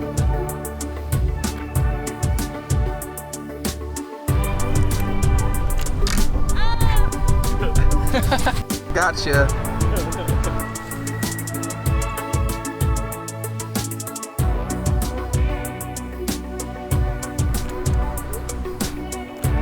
Got him. Got him.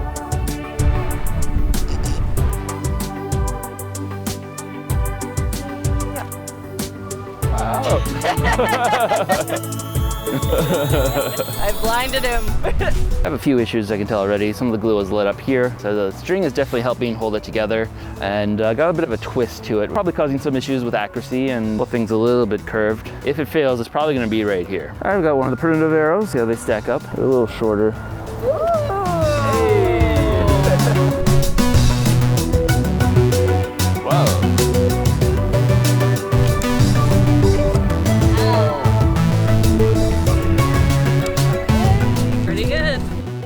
Next, we tested the bow for range and found we maxed out at around 40 yards. A bit of a far cry from the Mongolian composite bow, which could supposedly be accurately shot up to 350 yards. All right, so I was a little skeptical at first, but after a lot of trial and error, the bow has actually worked out pretty good. Able to get pretty effective shooting from it, some decent range.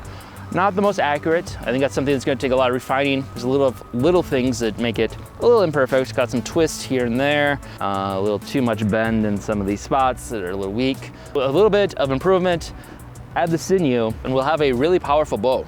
So we're gonna do a follow-up video. I'm gonna explore making some specialty arrows as well as some poisoned arrows, and then we're going to build a giant version of this, basically a siege weapon called the ballista, and really destroy some stuff. Thank you to all of our supporters on Patreon, and thanks for watching.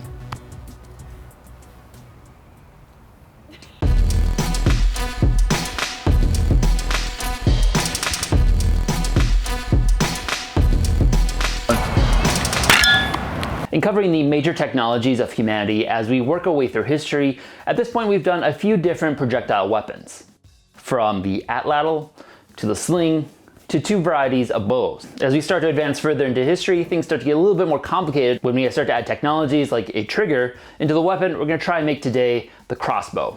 We learned a little bit more on the history and background. I talked to an historian who just written a book on the history of the crossbow. So like many great technologies, its origins are in ancient China. The earliest really solid evidence we have for the crossbow is very ancient China. So they're in the terracotta army has crossbowmen in it with very detailed surviving crossbows in it here. So in China, it has its origin in kind of 5th, 6th century BC, maybe even earlier. And it's used well for at least the next 1,000+ years. European history is a bit messier, so we don't really get any evidence for it until this Roman writer called Vegetius writes this manual of war in the 4th century AD. So we're already like nearly 1,000 years after its invention. And then it's from then we kind of get it in the Middle Ages. And so there's a bit of a debate of, is it an independent invention? Or is it just, this is what 1,500 years worth of messing around has produced? So most people kind of think of it as like linear evolution, where you go from the bow and arrow to the crossbow and then eventually replaced with guns. But these weapons, their use kind of overlap quite a bit, didn't they? The ancient Chinese crossbow, they're really closely overlapping technologies. at that time, with their standard bow that you would use for normal archery mounted onto a stock with this trigger mechanism that has to be all the way back at the end of the stock because you have to get that full 28 inches. When you're in medieval Europe, they're a bit different. England uses the bow, then it uses the crossbow, then it abandons the crossbow for the bow again. And they kind of seem to do that. They don't completely abandon the crossbow, but it becomes a more tertiary weapon. But in other countries, you see a much more mixed use. Particularly in France, you see quite a bit of bows and crossbows used. They are kind of overlapping technologies, and they often use together. And a lot of armies would have both of them in it. Well, what are the advantages the crossbow had over traditional bows? The advantage-disadvantage breakdown really is the crossbow is generally going to be more powerful than a bow. Crossbow has this potential to become extremely powerful, whereas the longbow kind of taps out at what's physically possible to draw. The other real advantage a crossbow has is that it can stay loaded. So when you pull it back into the trigger, it just rests there. There's no strain on your body, so you can keep a shot ready whenever you want. The bow's real advantage is just way faster. Discussion around how quickly it takes to reload a crossbow, it really depends what device you're using with it. But even then, they're never as fast as someone going all out with a bow is. What are some of the biggest misconceptions some people might have about crossbows? Well, aside from the fact they're almost always used by kind of movie villains, which I think is everybody loves crossbows. One of the big myths, I think, is there's this idea that the crossbow was this easy to use weapon that could be used to kill a knight, and as such was kind of frowned upon by European society, which we do actually see this idea of like a poorly trained militiaman killing a highly trained elite was a real complaint. It's in Don Quixote, actually, but they're talking about the arquebus. And it's kind of, people apply it backwards thinking, well, the crossbow must have been the arquebus of the 12th century. And it's not really the same. It's very different military content.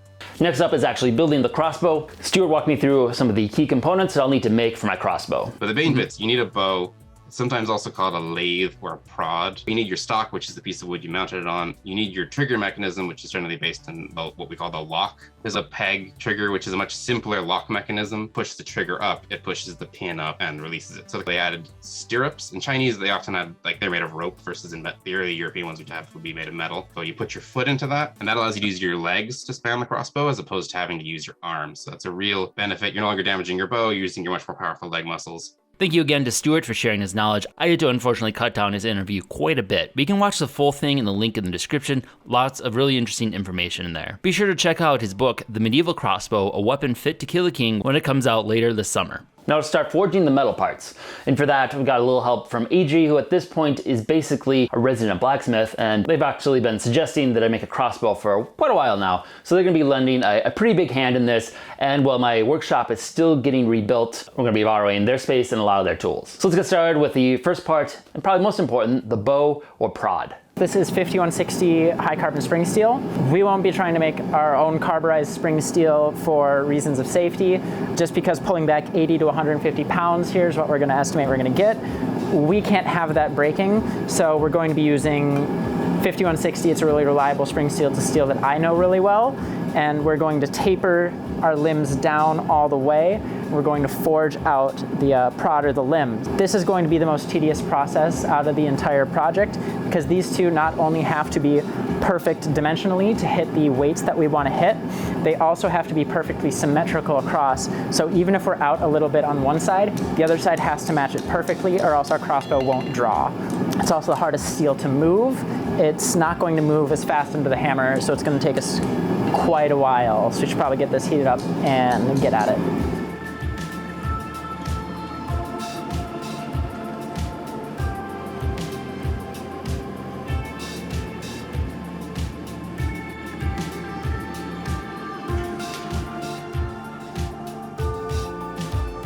So next up, we're going to forge the stirrup, which is basically a ring that goes on the end of it, allows you to hold it down while you reload it.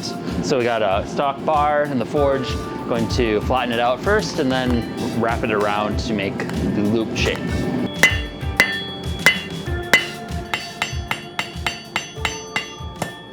We're gonna start rolling this into a ring, and then we're gonna forge weld it over the horn. And these nice tapers are gonna make sure that we have a nice even weld, so we don't have a piece sticking out on top and bottom. And then because it's thinner here, we're gonna reduce the likelihood of a cold shut. And with this extra surface area, we're gonna get a much stronger weld all along this surface, because this has to hold when we're stepping down on top of it and drawing the crossbow back.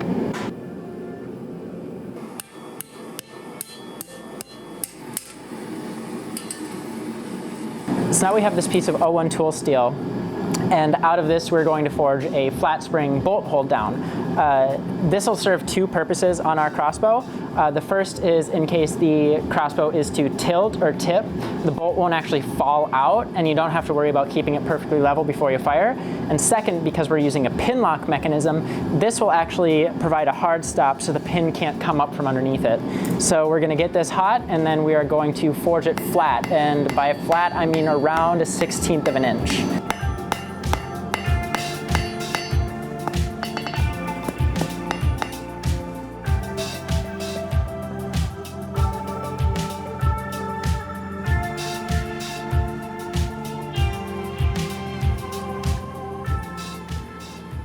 Now for the last piece. The trigger mechanism, also called the tickler. The worst term ever made, yeah. So we have some 1/2-inch steel heating up in the forge right now. We're gonna forge that down. Pin locks are gonna be pretty easy. We don't have to worry about the engagement at the edge, so there's no sear surface. We should be able to knock it out pretty quick. Okay, so what are gonna be the steps of the process here? First step is we're gonna taper that down and draw that out. So we're gonna take it from round bar down into square and have a nice long taper to form the body. So now that we have this taper drawn out all the way up here, roughly to length, what we're gonna do is we're gonna go in and push these sharp corners down so those don't dig into your hand when you're pulling the trigger. And after we push those corners in just a little bit, we're gonna twist in this center section, just give it a little bit of detail. And after we do that, or even before, I guess the order doesn't really matter, we can come back up here and forge in a little bit of detail so this will flatten out and swell and give kind of an end stop so we don't just have this trailing end on the end of our trigger.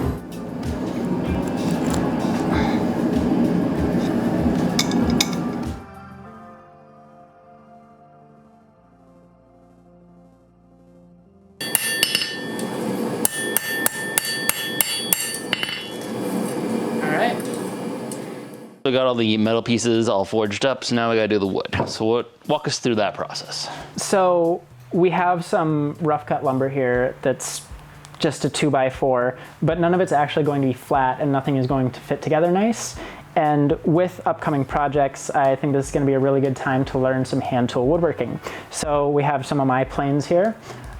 We're going to take the stock down to size and we're going to carve it out. We'll go through. So the first step here is to square up our lumber and then we can go and mark out our lines and make the stock.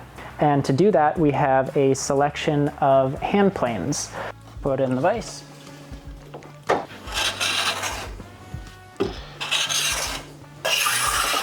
Now that we have our reference surface planed down flat, we've checked it with a square. That means that we can start squaring up the other sides according to this. Eyeball it, see if it's square. Now that we have our crossbow stock all squared up, one of the things that we're really going to need on our crossbow is a track for the bolt to ride in. We can just take this and track a line down. We can chase this in with a chisel. So there's our first bit of layout.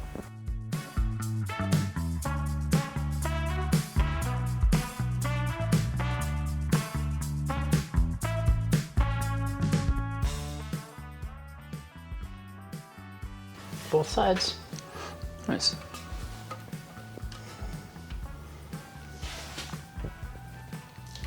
All right, so we have most of the crossbow done now. Next we need something to actually shoot with it, so we need to make some bolts. First up, we need to make the arrowhead for them. Previously, we've done tanged arrows, which are a little bit easier to make, but because of the force that the crossbow will actually shoot these, we need to make socketed. First up, what we've done is we've taken the end down, and we're starting to form a flat, kind of conical shape. We're just using the rounding end of the hammer. And now after this heat, because we have this established, I'll probably switch over to a cross peen and really starting to widen this out and turn it into a thin sheet that'll be rolled over into our socket at the end. This is all going to be wrapped around, and that's what's going to form the socket of our head. And this is going to keep going on. We're going to get less and less heat, so it's kind of important to move fast, because even now these heats are way faster, but this is going to get down to the same thickness as sheet metal, all the way down from the 1/2-inch stock that we started with. What we can do is we can start rolling this over, and all this thin sheet will start to form that little conical socket that will then attach to the shaft of our bolt. What we're going to do now is start to form the bodkin point up here. So what that means is we'll start to define this shoulder that's naturally formed over the edge of the anvil a little bit more and get that little neck in. And after that, we can cut it off and we'll actually hold it from this side and start to form the point down.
After tragically breaking the first prod, Adri went through the entire process to make a brand new one, this time making sure the heat treatment was absolutely perfect. So after a lot of struggle, I have the prod now all strung up. Now comes the very last step of tying it onto the crossbow. Just go like this. The process of tying it through this hole onto there. And this is actually the easier way to do it, but it's still going to be a huge pain. So let's get started. Be lots of wrapping and tightening. We need it really tight because there's going to be a lot of force in these releases and we don't want it falling apart. Alright, so we got the crossbow all assembled and ready to fire. Haven't actually fired it yet, but we're at the range. We can give it a shot. We just measured it. It's at about 110 pound draw strength, which is a bit more powerful than the bows. The last few bows that I made are a little underwhelming, but this one's a lot more promising. And then for comparison, a few different bows to try it out next to and see how they compare. Just have this Easton sled.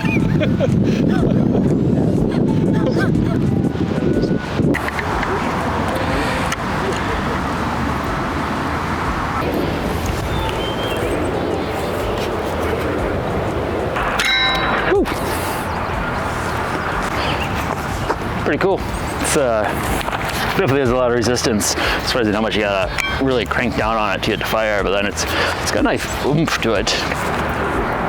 Survived. Shot. Where'd it go? Oh no.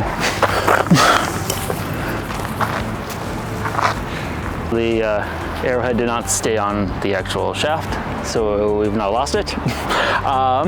But shot pretty nice. You can tell it as a left is very front heavy, so just kind of dipped down and kind of landed almost 45 degree into the target, but it seemed to shoot with decent force. You can tell it's pretty good success and a lot of fun to shoot. You got a bit of stretch to the bowstring, and this is all coming loose from the lashing, so you might need to wedge it in there, but it hasn't fallen apart, it hasn't blown up in anybody's face, and it shoots. So I think those are all the check marks for a successful crossbow.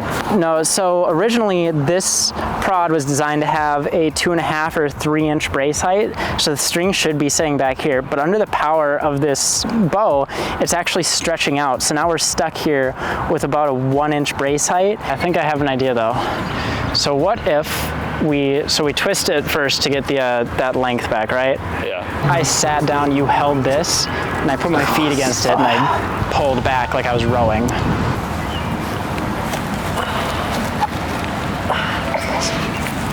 So close.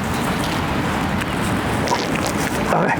Oh, teamwork makes the dream work. All right, let's see where this goes.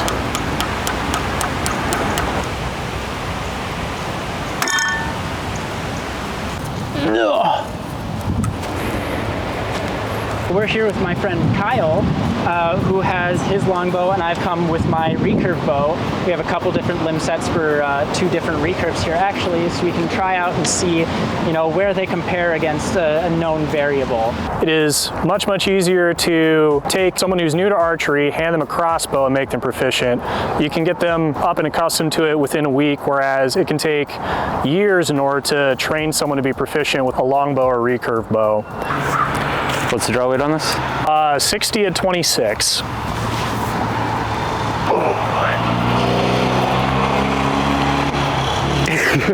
It's an acquired taste. How does this compare to your regular bow? Let's see, it's definitely different, but I loved it. First time shooting any sort of bow with a trigger on it. Let's see, I was impressed. I was not expecting a string this wide to function as well as it did, but we were able to lob some heavy bolts, 40 yards, no problem. Had some hiccups along the way, learned a couple things, lost a couple of points on the bolts, but overall, it was awesome. We got the next phase in weapon technology with the crossbow, and one step closer to the eventual gunpowder age. So thank you again to all of our supporters on Patreon. Thanks again for watching.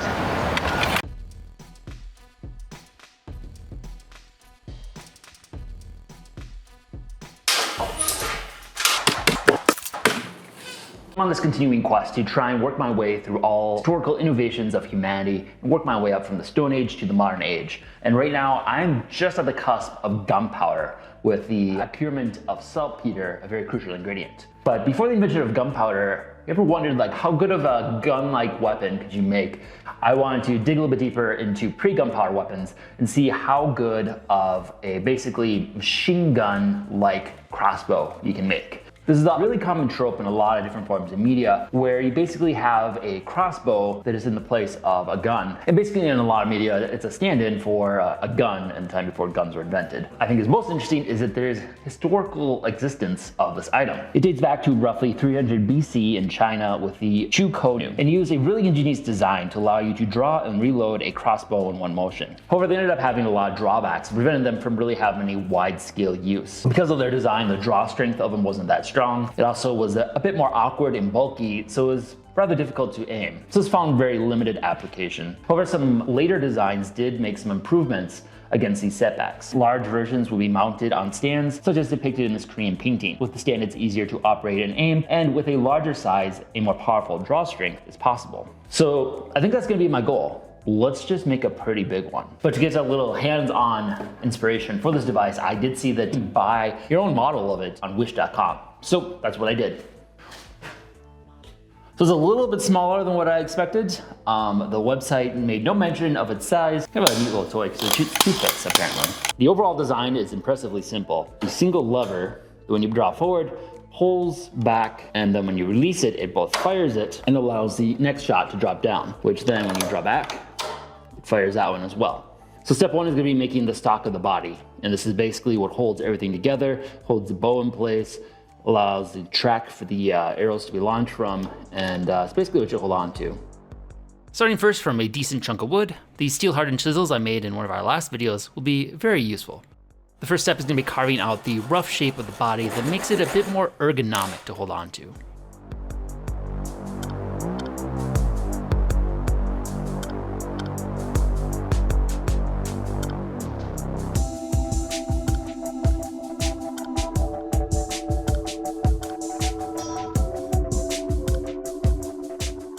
Then, using the hand auger, we can start the hole that the bow will go into.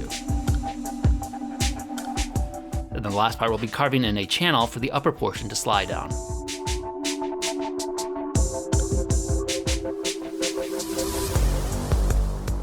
Next, I need to construct some sort of stand to hold the body.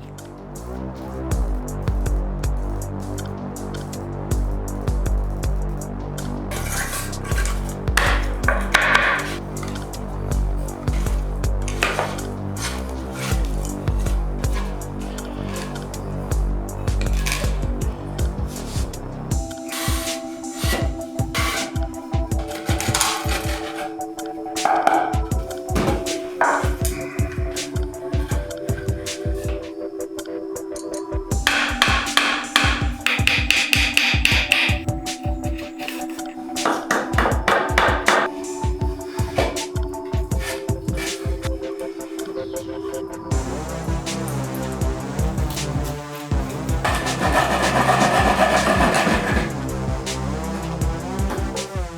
next step is going to be this upper portion, or kind of an arrow holster. This is going to be the device that holds the actual arrows and allows them to drop down to be able to slide back and forth on the rail that we carved into the stock. Slot here for the bowstring to go into, including a notch that it gets stuck to. So then when the whole device is pulled back, it fires. First we'll start with the bottom of it. That will be the sliding part that corresponds with the notch we carved into the stock.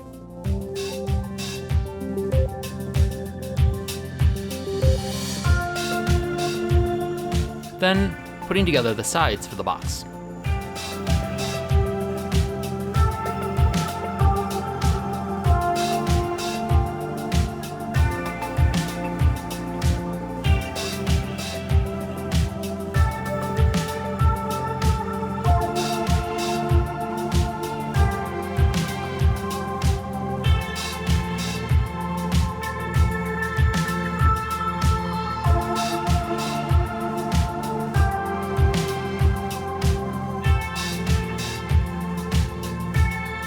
Next, the notch for the drawstring.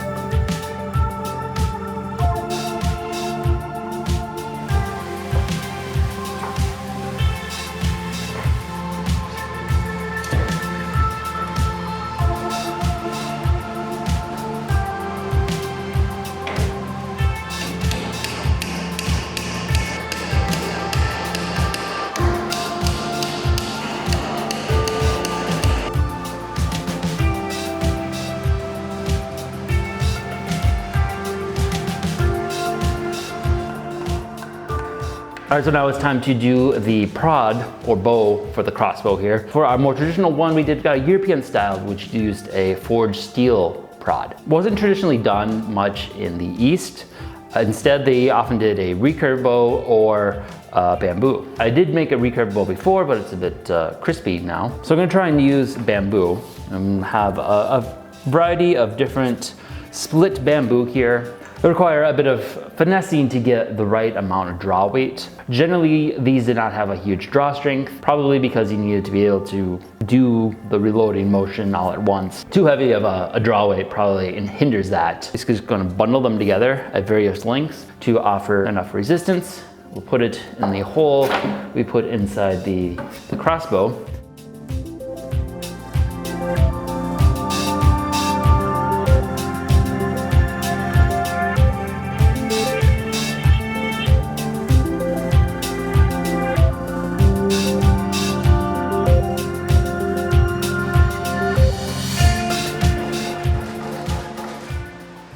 Thank you to the sponsor of today's video, Levoit. Levoit is the #1 air filter brand in the United States and on Amazon.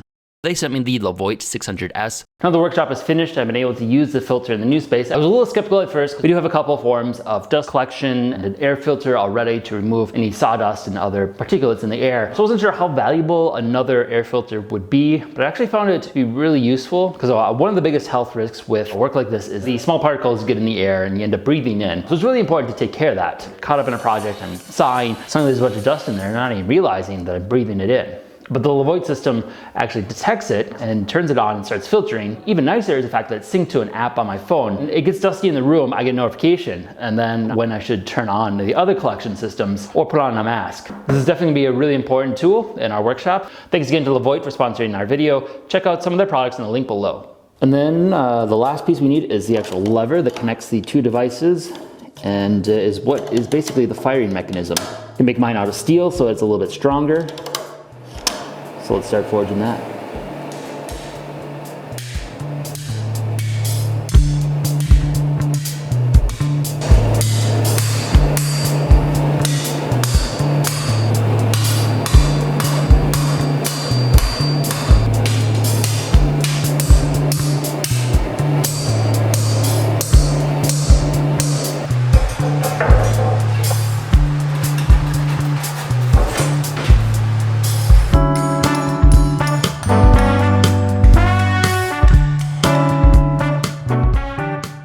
lastly, we'll need our ammo, the bolts. We'll basically use the same design as the previous set of bolts we made for the regular crossbow, except with some larger shafts to attach them to, which we'll attach by heat setting them.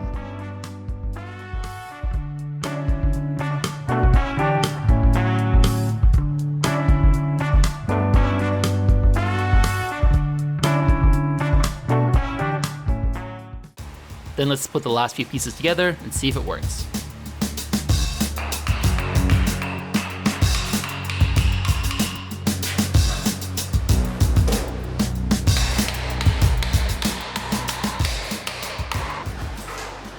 Alright, so we've got everything assembled here. This one just got to put tension onto the prod here, and then we can see if it actually works and how well it fires. Let's give it a shot. Okay.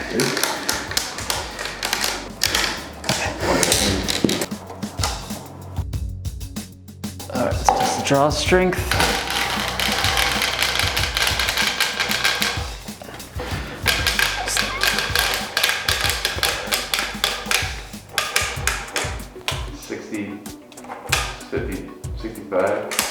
Sweet. Aiming for over 50, so that's pretty good actually. So let's test this out. And draw fire, the thing you're not supposed to do. There we go.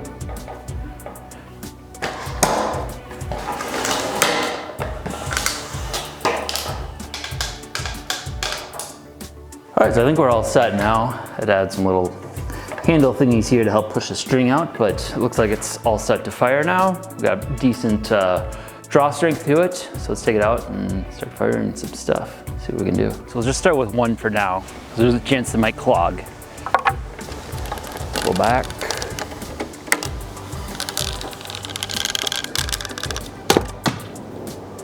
Right in the head. It fires. It worked. Got him right in the head. A misfire there. I think that's the biggest issue I see is they slide back, so it doesn't hook onto it. So I probably just need to put a little block there to stop them from falling back that far. So far that's the only issue I see. And then it should fire. Oh, hit the tree. Definitely got some penetrating power there. And we lost our head. All right, so I got a couple tweaks here that should hopefully get things to line up. So we got two boards on the edges. We kind of wedge it into the middle and just one at a time. And we have this block at the very end here. Should stop things from going and dropping in past the drawstring. Yeah, hopefully that should work out. Hopefully we can start loading that with a few more arrows.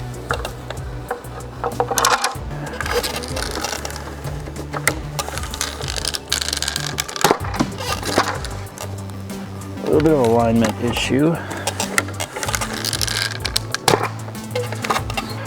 The tip stayed up and it's just rammed into here. Two tried to go in at once and that wound up with it tilted up. So then when it released, it just jammed it to the front of it, not out the hole. A few more tweaks. Got some shims in the front there to kind of force the arrows in one at a time. So hopefully that should address the last issue here and we can get some consistent rate of fire.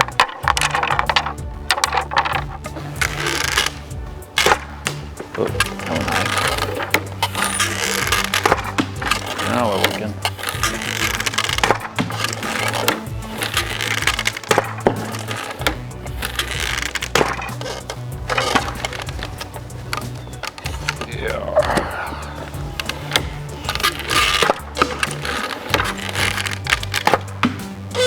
That was all of them, just one misfire. That is definitely an improvement. Say hello to my little friend.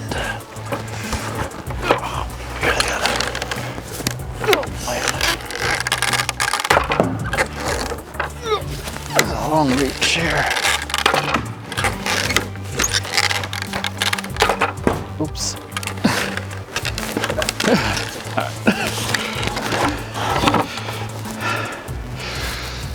It's a big boy. All right, so it took a little bit of tweaking, but I think I have this guy all set and able to fire repeatedly now. Fun device to shoot, and it packs some decent punch. I'm very satisfied I was able to get at least 60 pounds of draw strength with this. That puts it in the realm of a kind of a standard crossbow, a little bit on the low end. I think 100 pounds would have been really ideal, but the fact that it stood up to this and it's not too hard to cock and everything, I think is a good sign that I can actually increase it. And the advantage of doing it with the bamboo is it can just add more layers for more resistance, and it kind of makes it a little bit more adjustable. As far as I can tell, this is a pretty accurate recreation of the one depicted in the Korean painting with the naval armament. And I'd have to say, I think this would make a pretty effective weapon to use in an actual war. Once it was tweaked and ran a little bit smoother, able to get a pretty decent rapid rate of fire. And with the increased size and on the mount, I was actually able to aim it pretty well. So I think in a stationary conflict where you're like stuck to the bow of a ship, this is a pretty effective tool. But this is just the first iteration, and I want to try and kind of raise the bar even further, because this is not really a machine gun. This is just kind of semi-automatic. Like, you still have to manually fire each shot. So the real goal would be to make this fully automatic, which is going to take a lot more sophistication. And for that, I've been talking to someone who's kind of an expert at this, of llearch from the Slingshot channel, who has made a few different versions of repeating crossbows, including the normal size version of this. Of course, he uses slingshot technology and elastic bands, which were not invented until the 1800s. So to try and do this historically is gonna require some extra challenges and a little ingenuity. So I'm gonna consult with him, try and get some advice, and try and make this a fully automatic machine gun. Thanks again for everybody for watching. This is one of many different projects that I polled at the beginning of the year to see what were people interested in, and this one ranked relatively high up there. Moving forward, if you are a supporter on Patreon, I'll be kind of conducting small polls continuously, allow you to input what projects I do and don't do. So look forward to that coming up, and you can have a little bit more say in the type of content we end up doing. Otherwise, thank you to everybody for your continued support. Thanks for watching. This Columbus Day, I want to celebrate the unique weapon that nearly drove Columbus and his men from the New World. Columbus famously accidentally discovered the so-called New World during a hunt for new trade routes for spices.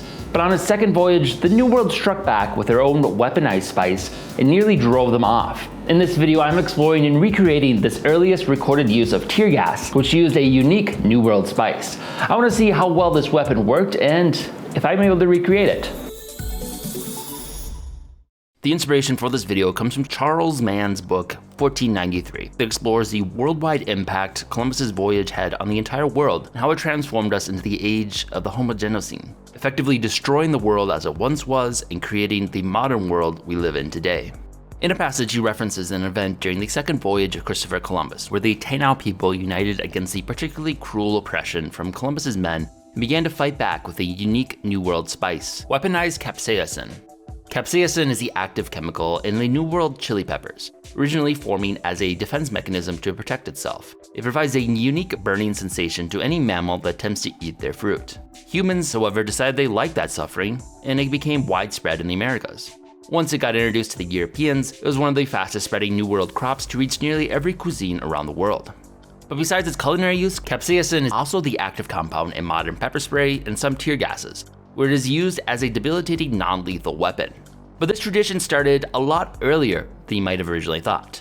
The Tainao people were at a big disadvantage without steel weapons against the Spaniards, but they fought a difficult scorched earth war against them. Filling gourds with ground chilies and ash, they threw them at the Spaniards, creating a blinding and choking smokescreen. Then, protected with a bandana over their face, they would charge and attack these disorientated Spaniards. What I find particularly interesting about the story is that, at least for some of these men in the attack, this is probably their first encounter with the effects of capsaicin. Their first taste of this unique New World spice was a blast of it to their eyes. Sadly, while this unique weapon may have helped them win some battles, the incredible bloody war was ultimately lost, and the Tainao people faced enslavement and eventual annihilation. But I wanted to revisit this interesting point in history and see if I could recreate this weapon and just how effective it was. So let's hit up the HTMA garden and get the ingredients we need.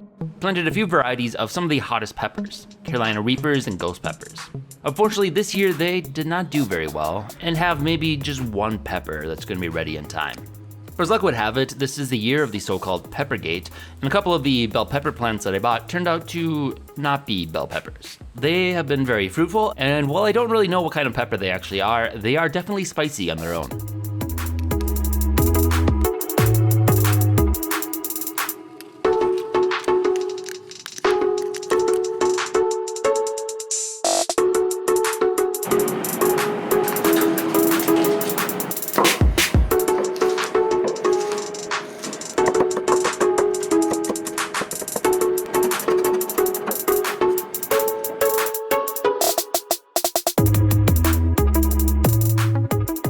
chopping up all the peppers, let's leave them out to dry. Let's go and collect some gourds. My bottle gourds have also struggled a bit this year, and their yield is a bit paltry as well.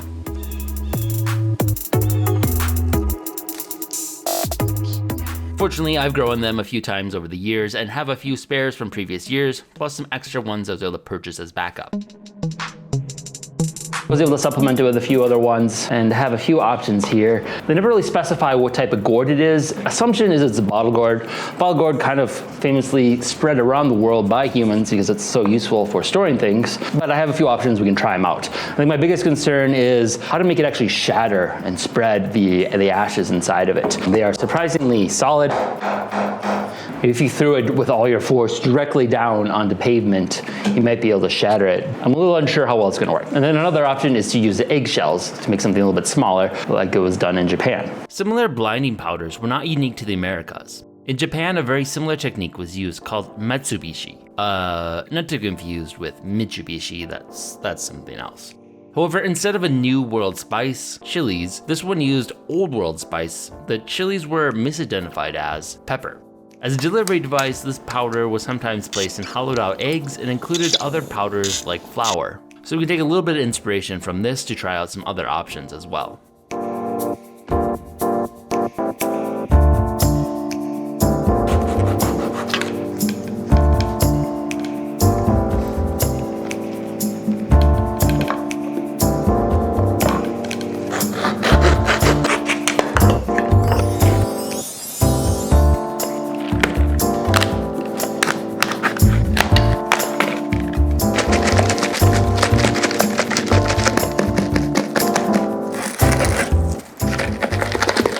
Now let's return to our now dried out peppers and pulverize them into a powder.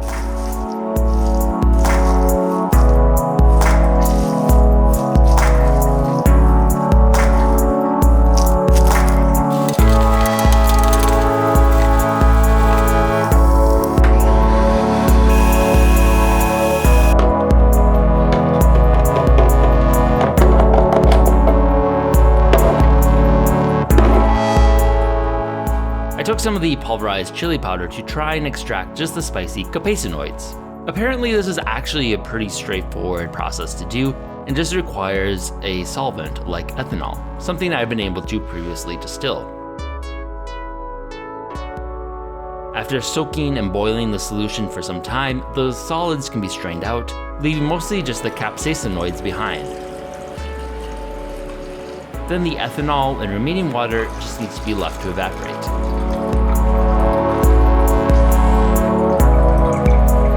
Oh, that's spicy. I don't know what I expected.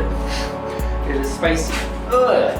Oh, that's spicy. All right, so after letting this dry for a while, there's a little bit more to go, but we get this very thick liquid, wax-like surface on the top, and I think that's gonna be a final result. So this could dry a little bit more, but like a real genius, I decided to just taste a little, just the tiniest little dab, just put it on the tip of my tongue and see, did it actually succeed? Did it actually get something spicy? And holy cow, yeah.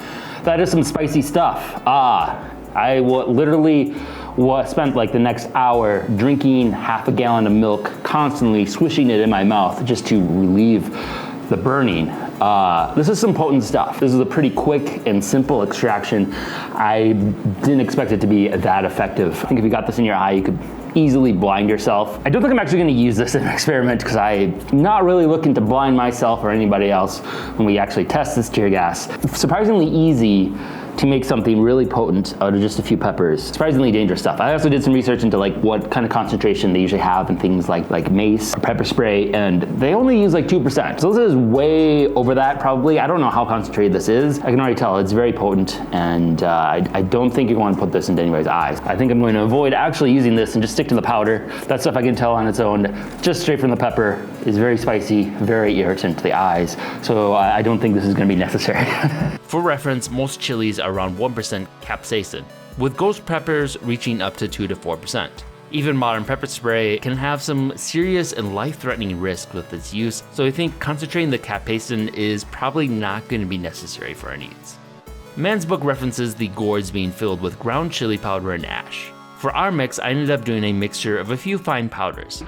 Ended up testing them individually to see if I had any advantage and got kind of similar results. We ended up using a mix of fine sawdust, flour, sifted ash, and fine charcoal, mixed with roughly 50% ground chili powder. I feel like this should be done outside. It's just like mixing cob. HTME assistants Theo and Elliot bravely volunteered to help with the testing of this potent chemical weapon. I can taste it now. It's a little daunting knowing that we're already sneezing and coughing and we haven't even put them inside anything yet. No, we just started. First up, the smaller egg bombs. Tasting it through the mask is not what I was hoping for. So we're just gonna hit the tree and then kind of walk into it? Yeah. Is that the plan? Try not to get this on myself. Ooh, yeah, it's coming right at us.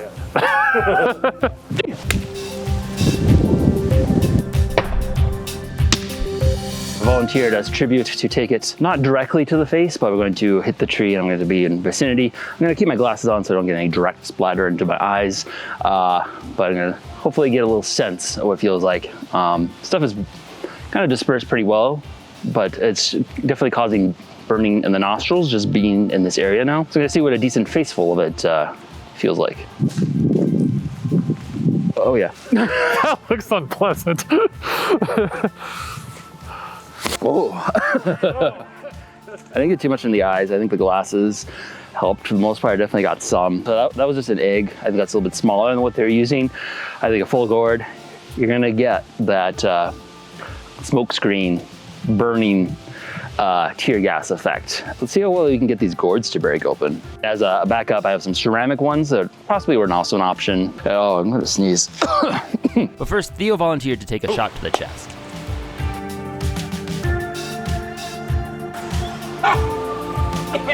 Spray goes right up your nose. I got a little wet in my eyes. 2 for 1. We scored the edges of some of the gourds to hopefully make them break apart a little bit easier.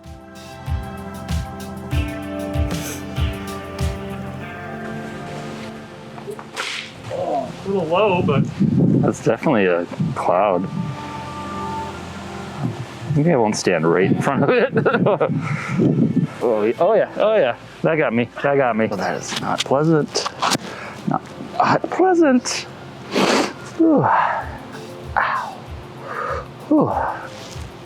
Yeah, kind of catches you by surprise. That wasn't a big puff.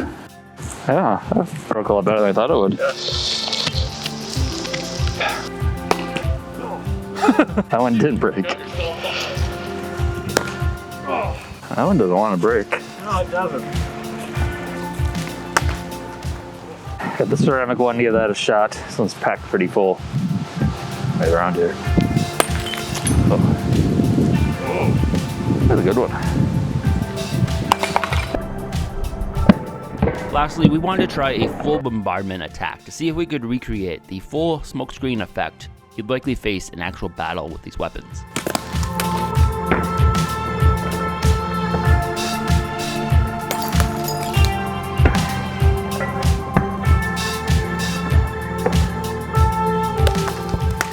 That is a smoke screen. Oh. Did it get your eyes at all?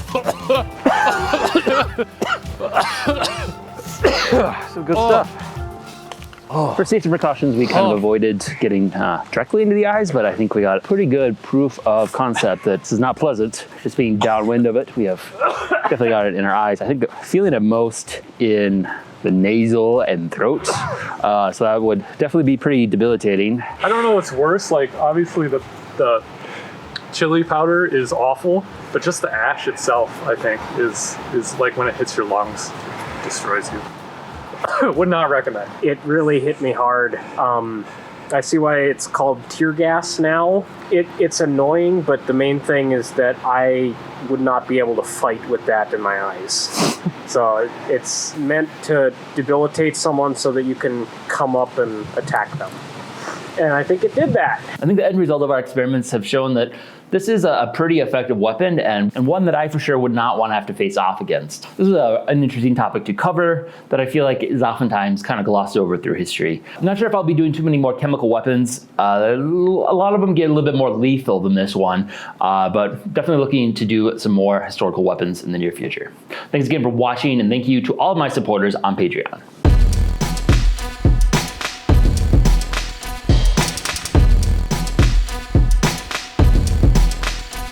Leonardo da Vinci is known for many things. Perhaps most intriguing are his many inventions, some that were centuries ahead of their time. In all his drawings, he visioned a lot of war machines, many which seemed a bit crazy. In particular, the specific design for what appears to be an attempt at a machine gun-style crossbow device involving a wheel of 16 crossbows. It seems a bit dubious, crazy, and dangerous. In other words, a perfect project for us to try and recreate. So let's put his design to the test and see if this ancient weapon actually worked. In a previous video, I did exploration of the concept of the machine gun crossbow, a trope common in modern media of trying to make historical, antiquated technology comparable to modern weapons. With that project, I recreated an ancient Chinese form of that weapon that had actual limited use in combat. Surprisingly simple and effective, it still fell short of the rate of fire of an actual machine gun. After that project, I ended up diving into Leonardo da Vinci's drawings for a few other videos. But I discovered this obsession with the rapid-fire crossbow actually dates back further to even him and some of his 1485 drawings. His drawings are pretty crazy, and probably one of my favorite facts about Da Vinci is that he's the original king of lying on your resume. After establishing a career in painting and sculpture, for which he is often still likely best known, he decided he wanted to be a military engineer and wrote to the ruler of Milan a description of all the amazing war machines he could build, something he had never actually done before. The area where he already had established experience, he only briefly mentioned at the end. Likewise, in painting, I can do everything possible. For his machine gun crossbow, it's a pretty insane looking wheel of 16 crossbows said to all fire rapidly in a spinning motion. This is just too insane looking to not try and recreate myself, so let's give it a shot. The first step, we basically need to build 16 entirely functional crossbows.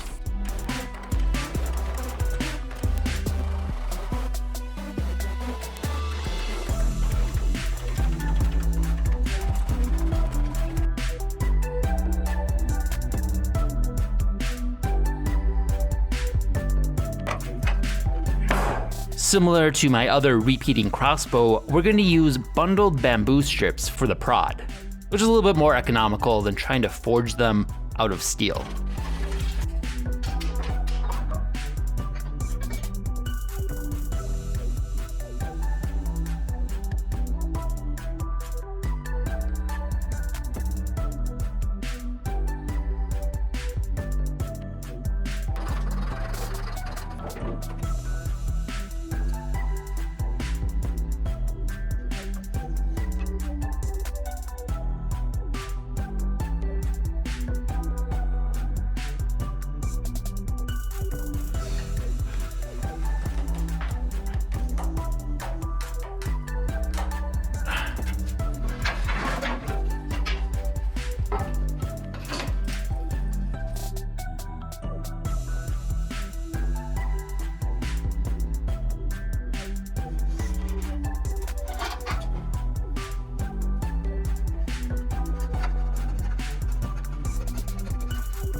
Next, the center spoke that all the crossbows connect to.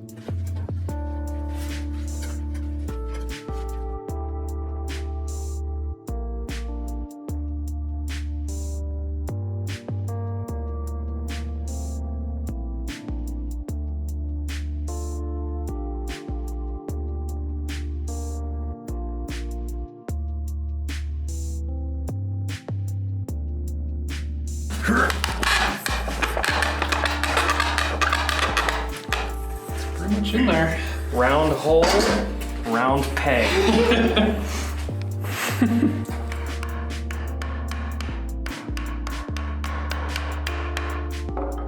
Lastly, the hooks to draw the bowstrings back and fire.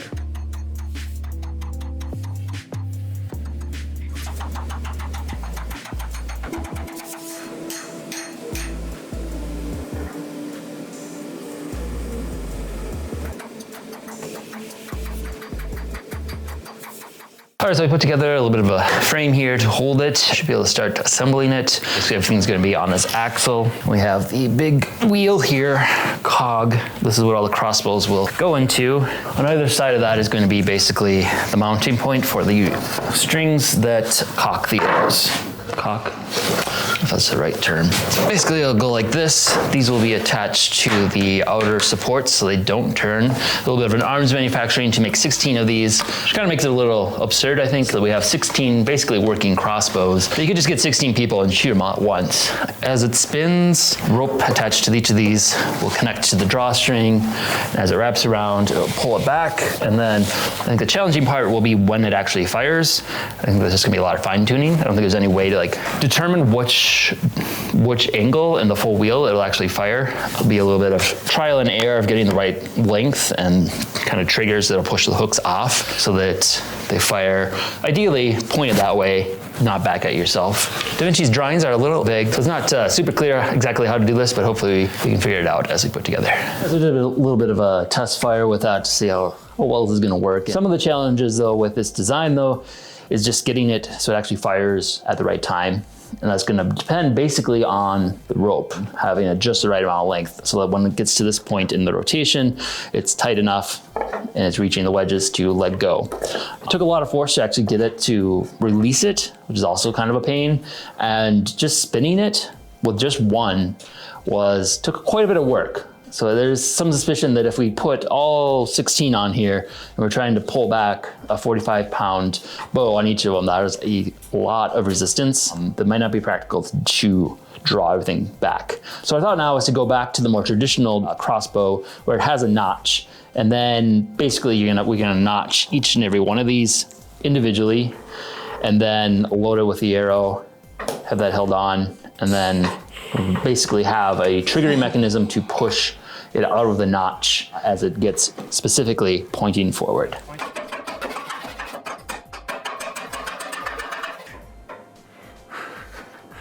Okay, ready, fire!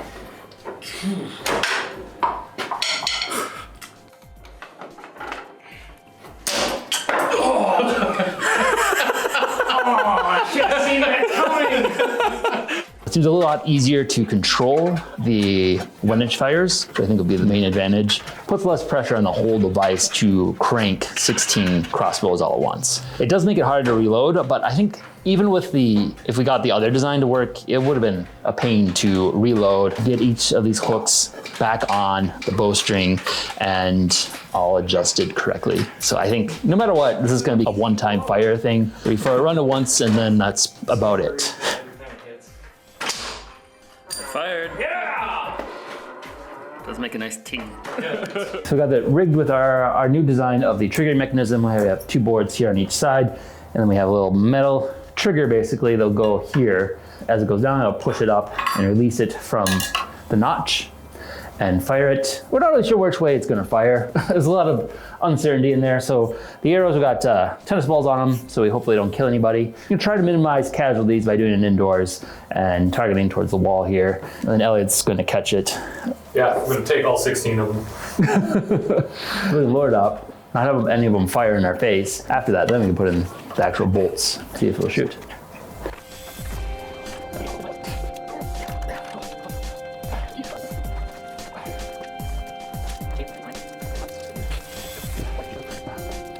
All right, so we got it all armed up with all 16 crossbows, each with a cute little tennis ball on them. This is the most elaborate dog toy ever. All right, ready? Yeah.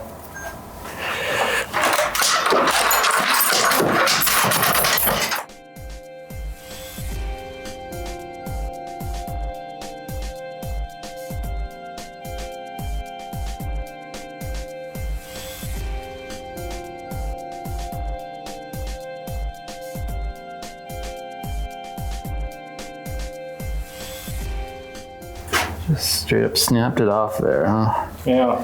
They either were too thick or too thin. Too thin and they fell out and left it rigged. And too thick, they ripped the whole thing off. That might have been the problem there. All right, so I made a few tweaks here, repaired the arm that broke, kind of widened out some of our trigger mechanisms. That seems to be the main issue.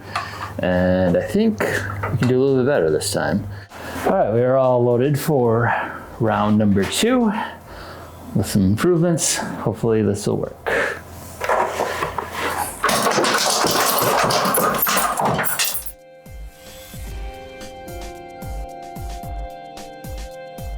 I think we had a higher fire, right?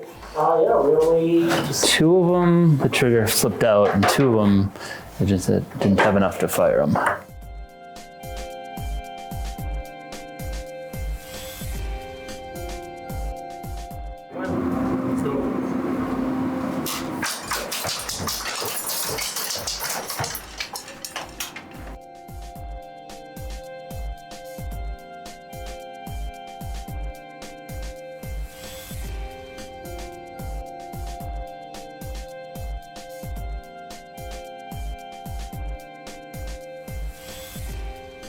One, two.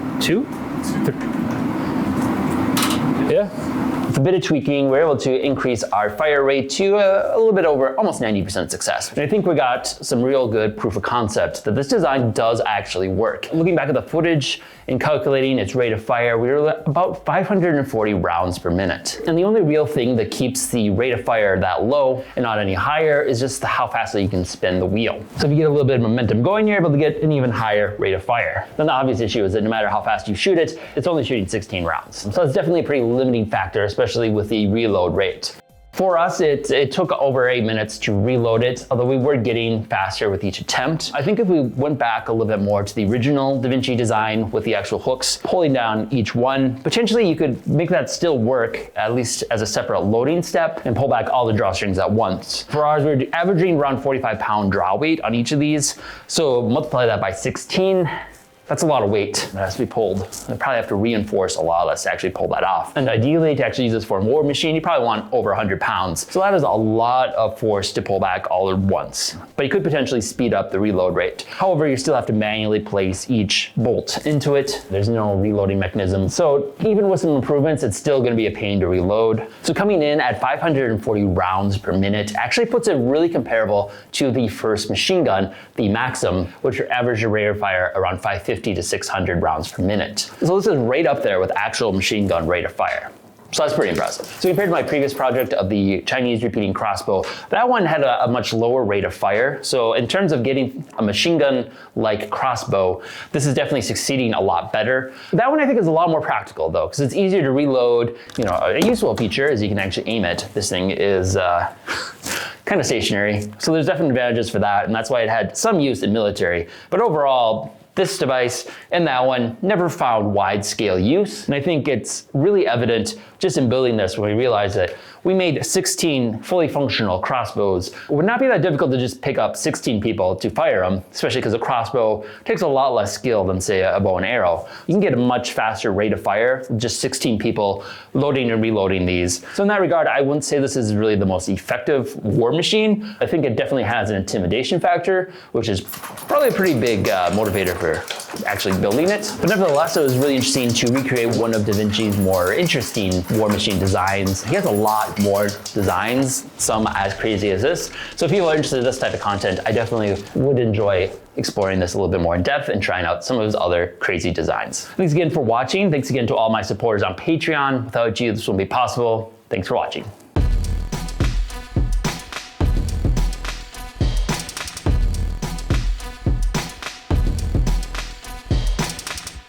There are few things more captivating than secrets from ancient civilizations that are now lost to time. Perhaps the most infamous example of that is Greek fire. A fearsome weapon with a supposed recipe lost to time, never able to be replicated again, despite the attempts of alchemists and chemists for centuries since. But does reality stand up to this myth? In this video, I'm on a quest to see just what it would take to recreate this lost recipe. I travel the country to locate some of the needed ingredients, and I'm gonna do something that many alchemists of the past never seem to bother with, actually putting these recipes to the test.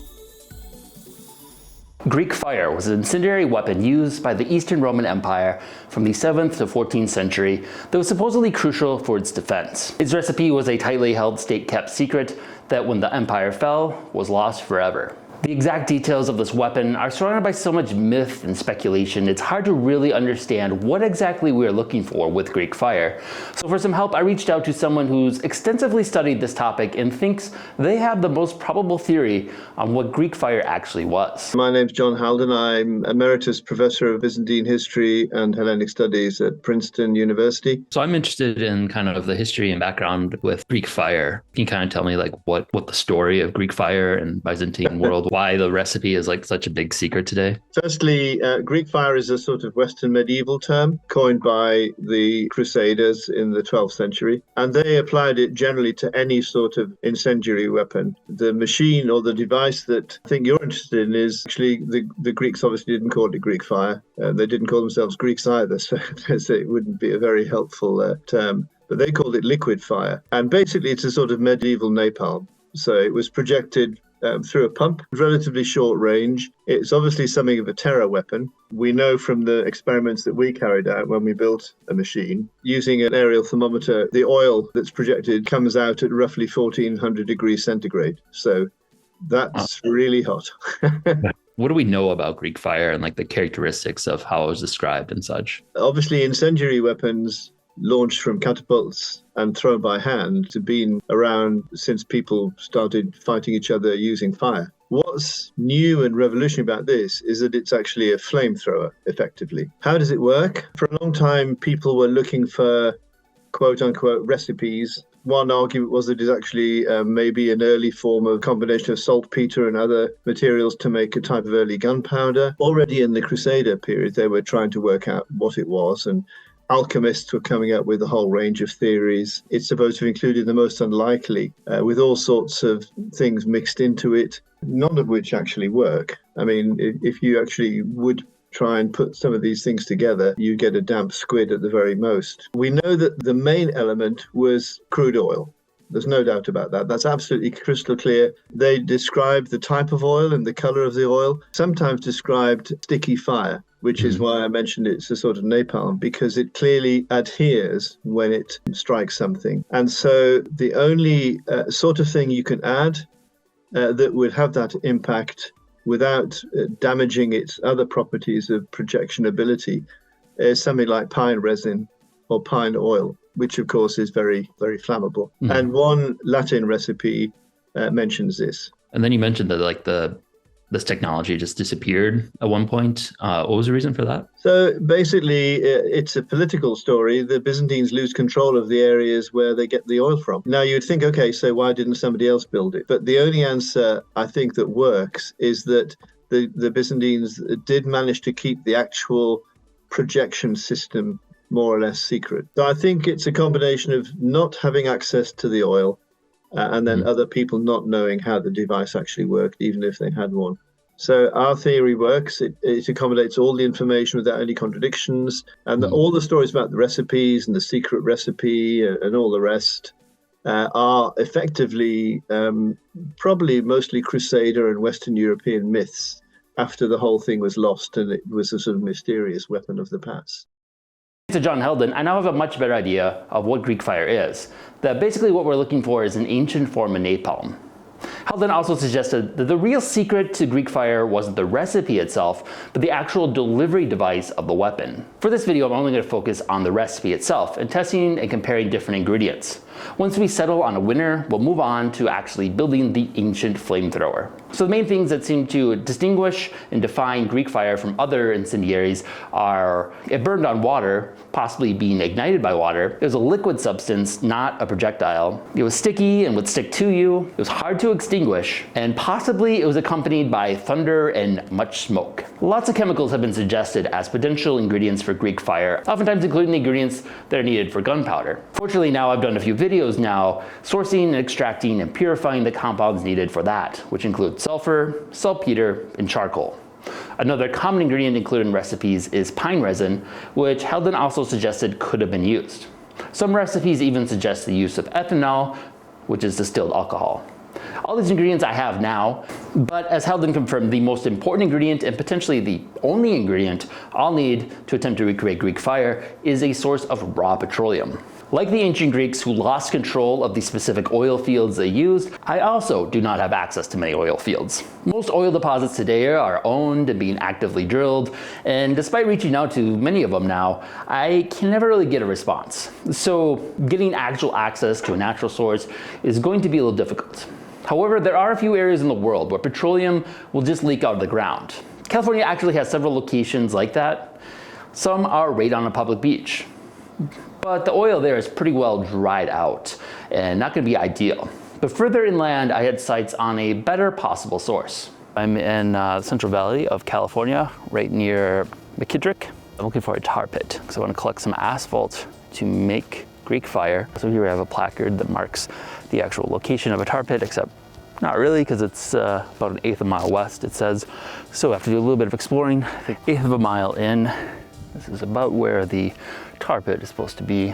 So using the drone, I was able to find some sort of seepage and kind of a black river. It looks pretty promising. All right, so we have some obvious seepage here. I think we have petroleum. Oh yeah, it's like freshly paved road. My shoes are going to be sticky. All right, I think I'm gonna go down to the large area I saw, see if there's a much larger collection there. So here's the seepage I saw from the camera, and it's a pretty big pool here. Got a pretty decent sample of stuff. Not sure if a lot of it is dirt or if it's just all asphalt. It's all pretty gooey. Officially tarred myself. Now I just need some feathers. So back from California with the tar seep that I collected. Kind of the issue I'm gonna run into here is that petroleum, raw petroleum, as it comes out of the earth, is different depending on what part of the earth you're at. The type of oil we're really after from this region supposedly was very light. These are pretty thick. I also ended up buying this several years ago now, straight crude oil from Texas. So to try to extract some of the lighter petroleum products, we're gonna just do a bit of fractal distillation, which is basically what happens in an oil refinery when they take raw crude petroleum and turn it into gasoline, kerosene, asphalt. Basically every petroleum product is just separated by their boiling points. See what we can extract from this. Hopefully get us something a little bit lighter, something a little bit more similar to what you'd find at the source for the Byzantines. So our first test, I'm just gonna set it on fire. This is the stuff I collected from California. It's pretty thick. I have this stuff from Texas. This is actually a bit thinner. That's a good sign. Let's see how well they burn. Not that flammable off the go. That's on fire. I think just because we have so many other different compounds in there, not all of it is flammable. So it almost has to boil off some of them before I can light that. This one does not want to burn. Oh, yeah, a little bit. Wow, that's not as flammable as I expected.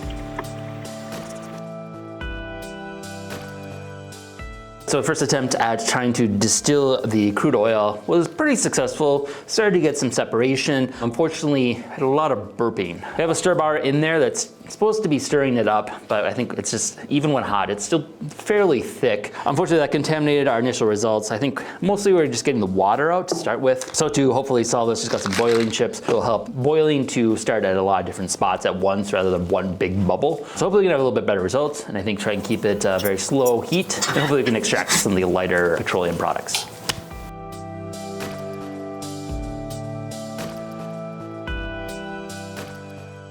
After distilling for roughly 12 hours, we have a result.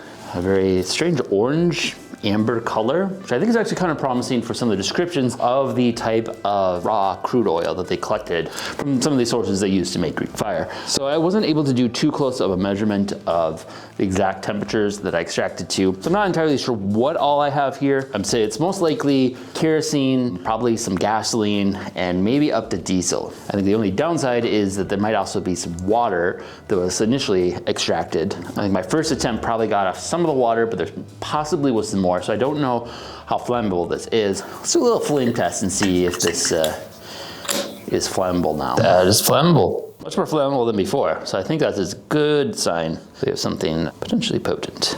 Another ingredient that many have theorized as being included is quicklime. But there are a lot of theories of what Greek fire could be. And one of the more prominent ones is that it was self-igniting when put on water. So the chief ingredient for making actual self-igniting is quicklime, which is made from limestone that's been roasted. This stuff is famous for reacting violently with water in a very exothermic reaction, where you can produce a lot of heat. When this compound is added to water, we can reach temperatures up to 300 or 400 degrees Fahrenheit, which is a pretty high temperature, which will ignite some things, but not necessarily everything we have. So let's put this to the test. We have our quicklime here. We can measure the temperature, see how high we can get, and then we can see if we can add some other additives to it to ignite at that temperature. Skeptical this will work. Maybe we can get some kind of result. So let's try it out. Temperature wise, we are starting at about 45 degrees Fahrenheit. 60, 50, 55. Not very hot, really. 70. Carrying is 70 here. 80.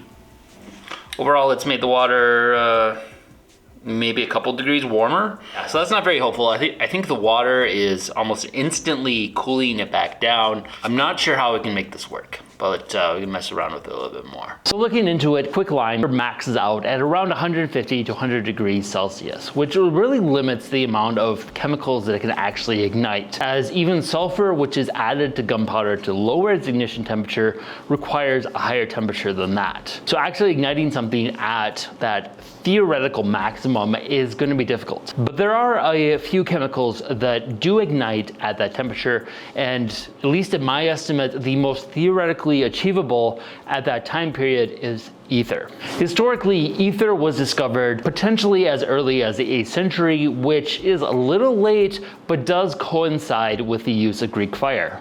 Ether can be made by reacting and distilling two chemicals in theory available to Byzantine Greeks, ethanol and sulfuric acid. A roughly 2-to-1 ratio of ethanol to sulfuric acid just needs to be mixed together and then heated to around 140 to 150 degrees Celsius. It will auto-ignite at a temperature around 160 degrees Celsius, which is within the range of the maximum temperature quicklime will react with water. The exact process can require some extra steps to ensure purity, but since we're only really looking for the explosive properties, a down and dirty method will suffice. Ether, of course, is known to be an early anesthetic that was used to knock out patients. And to test it, I used it on a fly that conveniently volunteered.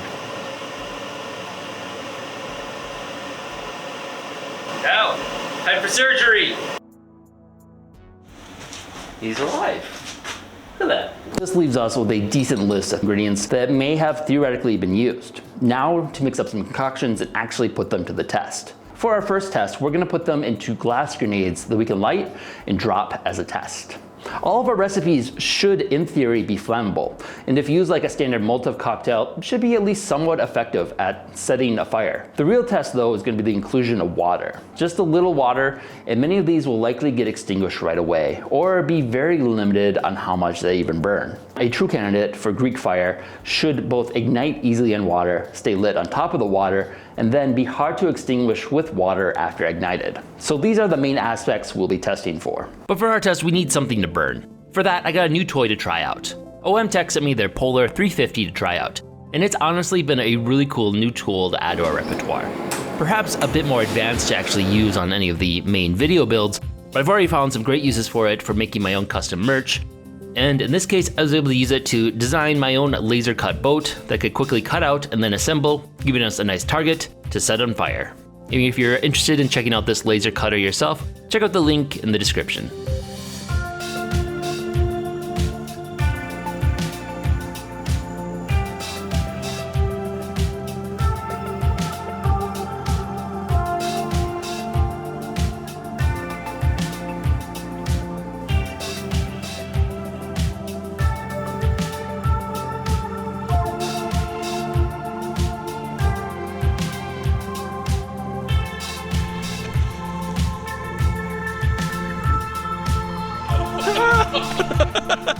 The result ended up being a lot better than I expected, so I was hesitant to actually set it on fire, so I'm going to save that for the very end. First up, we went for straight crude petroleum, using the slightly more flammable oil from Texas. This is mostly a control to see if just any crude oil without any processing would fulfill the description of Greek fire. Surprisingly, this stuff did not want to burn, even with a direct flame applied. So the Texas stuff was slightly flammable. It's like not as flammable as you would expect. Crude oil does not work. Second, another control is distilled ethanol alone. We know this works in your classic Molotov cocktail, but with the elements of water, it clearly became a lot less effective and very far from the descriptions of Greek fire. Whoa! That one didn't break. My alcohol. You're kidding me. Right? Yeah. Then next is the California petroleum that I distilled out of a lighter oil. This is, in theory, what is closest to the oil fields the Byzantine would have collected from historically, and based on my discussion with John Heldon, probably going to be the most effective result. The first attempt ended up losing the flame, but once ignited, clearly exhibited its difficulty in extinguishing it. Whoa, this is just water? Yeah. It makes it worse. Yeah, oil fire. Clearly exhibited the behavior of being very difficult to extinguish. But the second attempt was very effective. Holy cow. It's going to be hard to beat that result. The only other ingredient John Heldon suggested that could have been added was pine resin. So we'll try that mix next. Ooh. The end result was pretty similar, with the resin potentially diminishing just how much it could actually spread. Next is based on a contemporary account by Byzantine princess Anna Komnene, who described Greek fire as a combination of pine resin and sulfur. There's fire. Definitely flammable and left a sticky mess, but didn't really want to stay lit when it was in the water.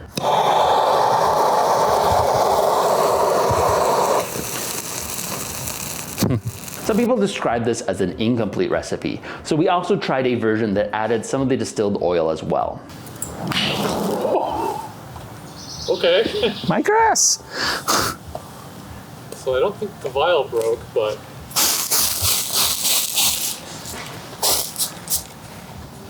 Next, let's try some with gunpowder ingredients. First oil was sulfur and saltpeter. This made a decent fireball, but overall the gunpowder ingredients seem to only diminish the results, if any.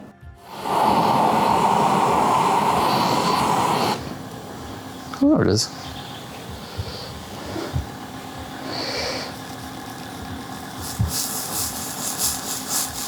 Then what's basically gunpowder and ethanol. I expected a dud for this one, as ethanol is often used when you're milling gunpowder to prevent ignition. Oh yeah. But this ended up actually being a bit more flammable than I expected. Interesting. This one's staying... Is it burning on the water too? Not really. Next is another recipe, this one from the 16th century in Italy, which involves a wide amount of ingredients, including charcoal, saltpeter, alcohol, sulfur, tar, and even wool. The inclusion of wool seemed confusing, but after igniting, it became apparent the pieces of it operated basically like sticky pieces of napalm, which naturally wick the flammable ingredients, making it difficult to extinguish with water.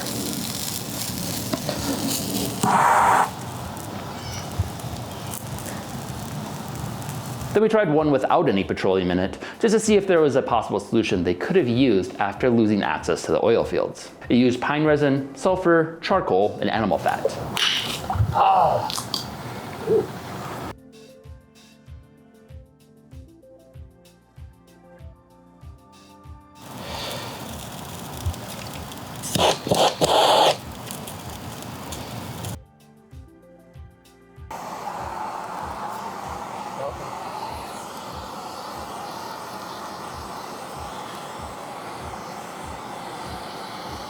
Then lastly, the attempt at a self-igniting recipe using quicklime and ether. In theory, when the quicklime contacts the water, it'll quickly produce heat. If it can reach a temperature of 160 degrees Celsius or 320 degrees Fahrenheit, the ether should auto-ignite. In theory, it could work, but I think the pool of water is just going to cool the quicklime before it can reach that full maximum potential. On impact, you can hear the cracking as the quicklime reacts with water to produce heat, but it never achieved enough heat to self-ignite. If it had, this might have actually made a very promising result, as the ether burned very well on top of the water. Unless there is another chemical they could have used, I think the use of quicklime here is bunk. So in conclusion, I think the testing showed some really interesting results. For the most part, I think that we can confirm what John Heldon told me. Lighter petroleum oil was likely the main ingredient of Greek fire, if not the only ingredient. Some of the other supposed recipes and ingredients did seem to show decent potential, but nothing seemed to really improve the results versus just straight petroleum. This is obviously not a perfect test, and there are countless other combinations and potential chemicals that we could be experimenting with. If anybody thinks they have some better suggestions of combinations or ingredients or methods for testing, let me know about it in the comments, and I'll see about doing a follow-up if we get some good suggestions. With a relatively clear winner, let's put it to the next test against my little boat. Using a quick simulation of the device, we'll need to replicate in an upcoming video a delivery device that will spray the chemical as an aerosol.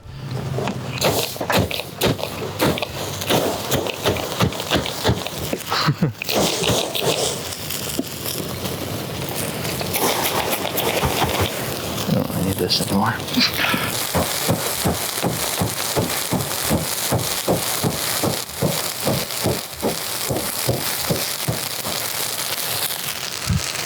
And as always, thank you to my current supporters on Patreon. You guys all make this possible. Thanks for watching.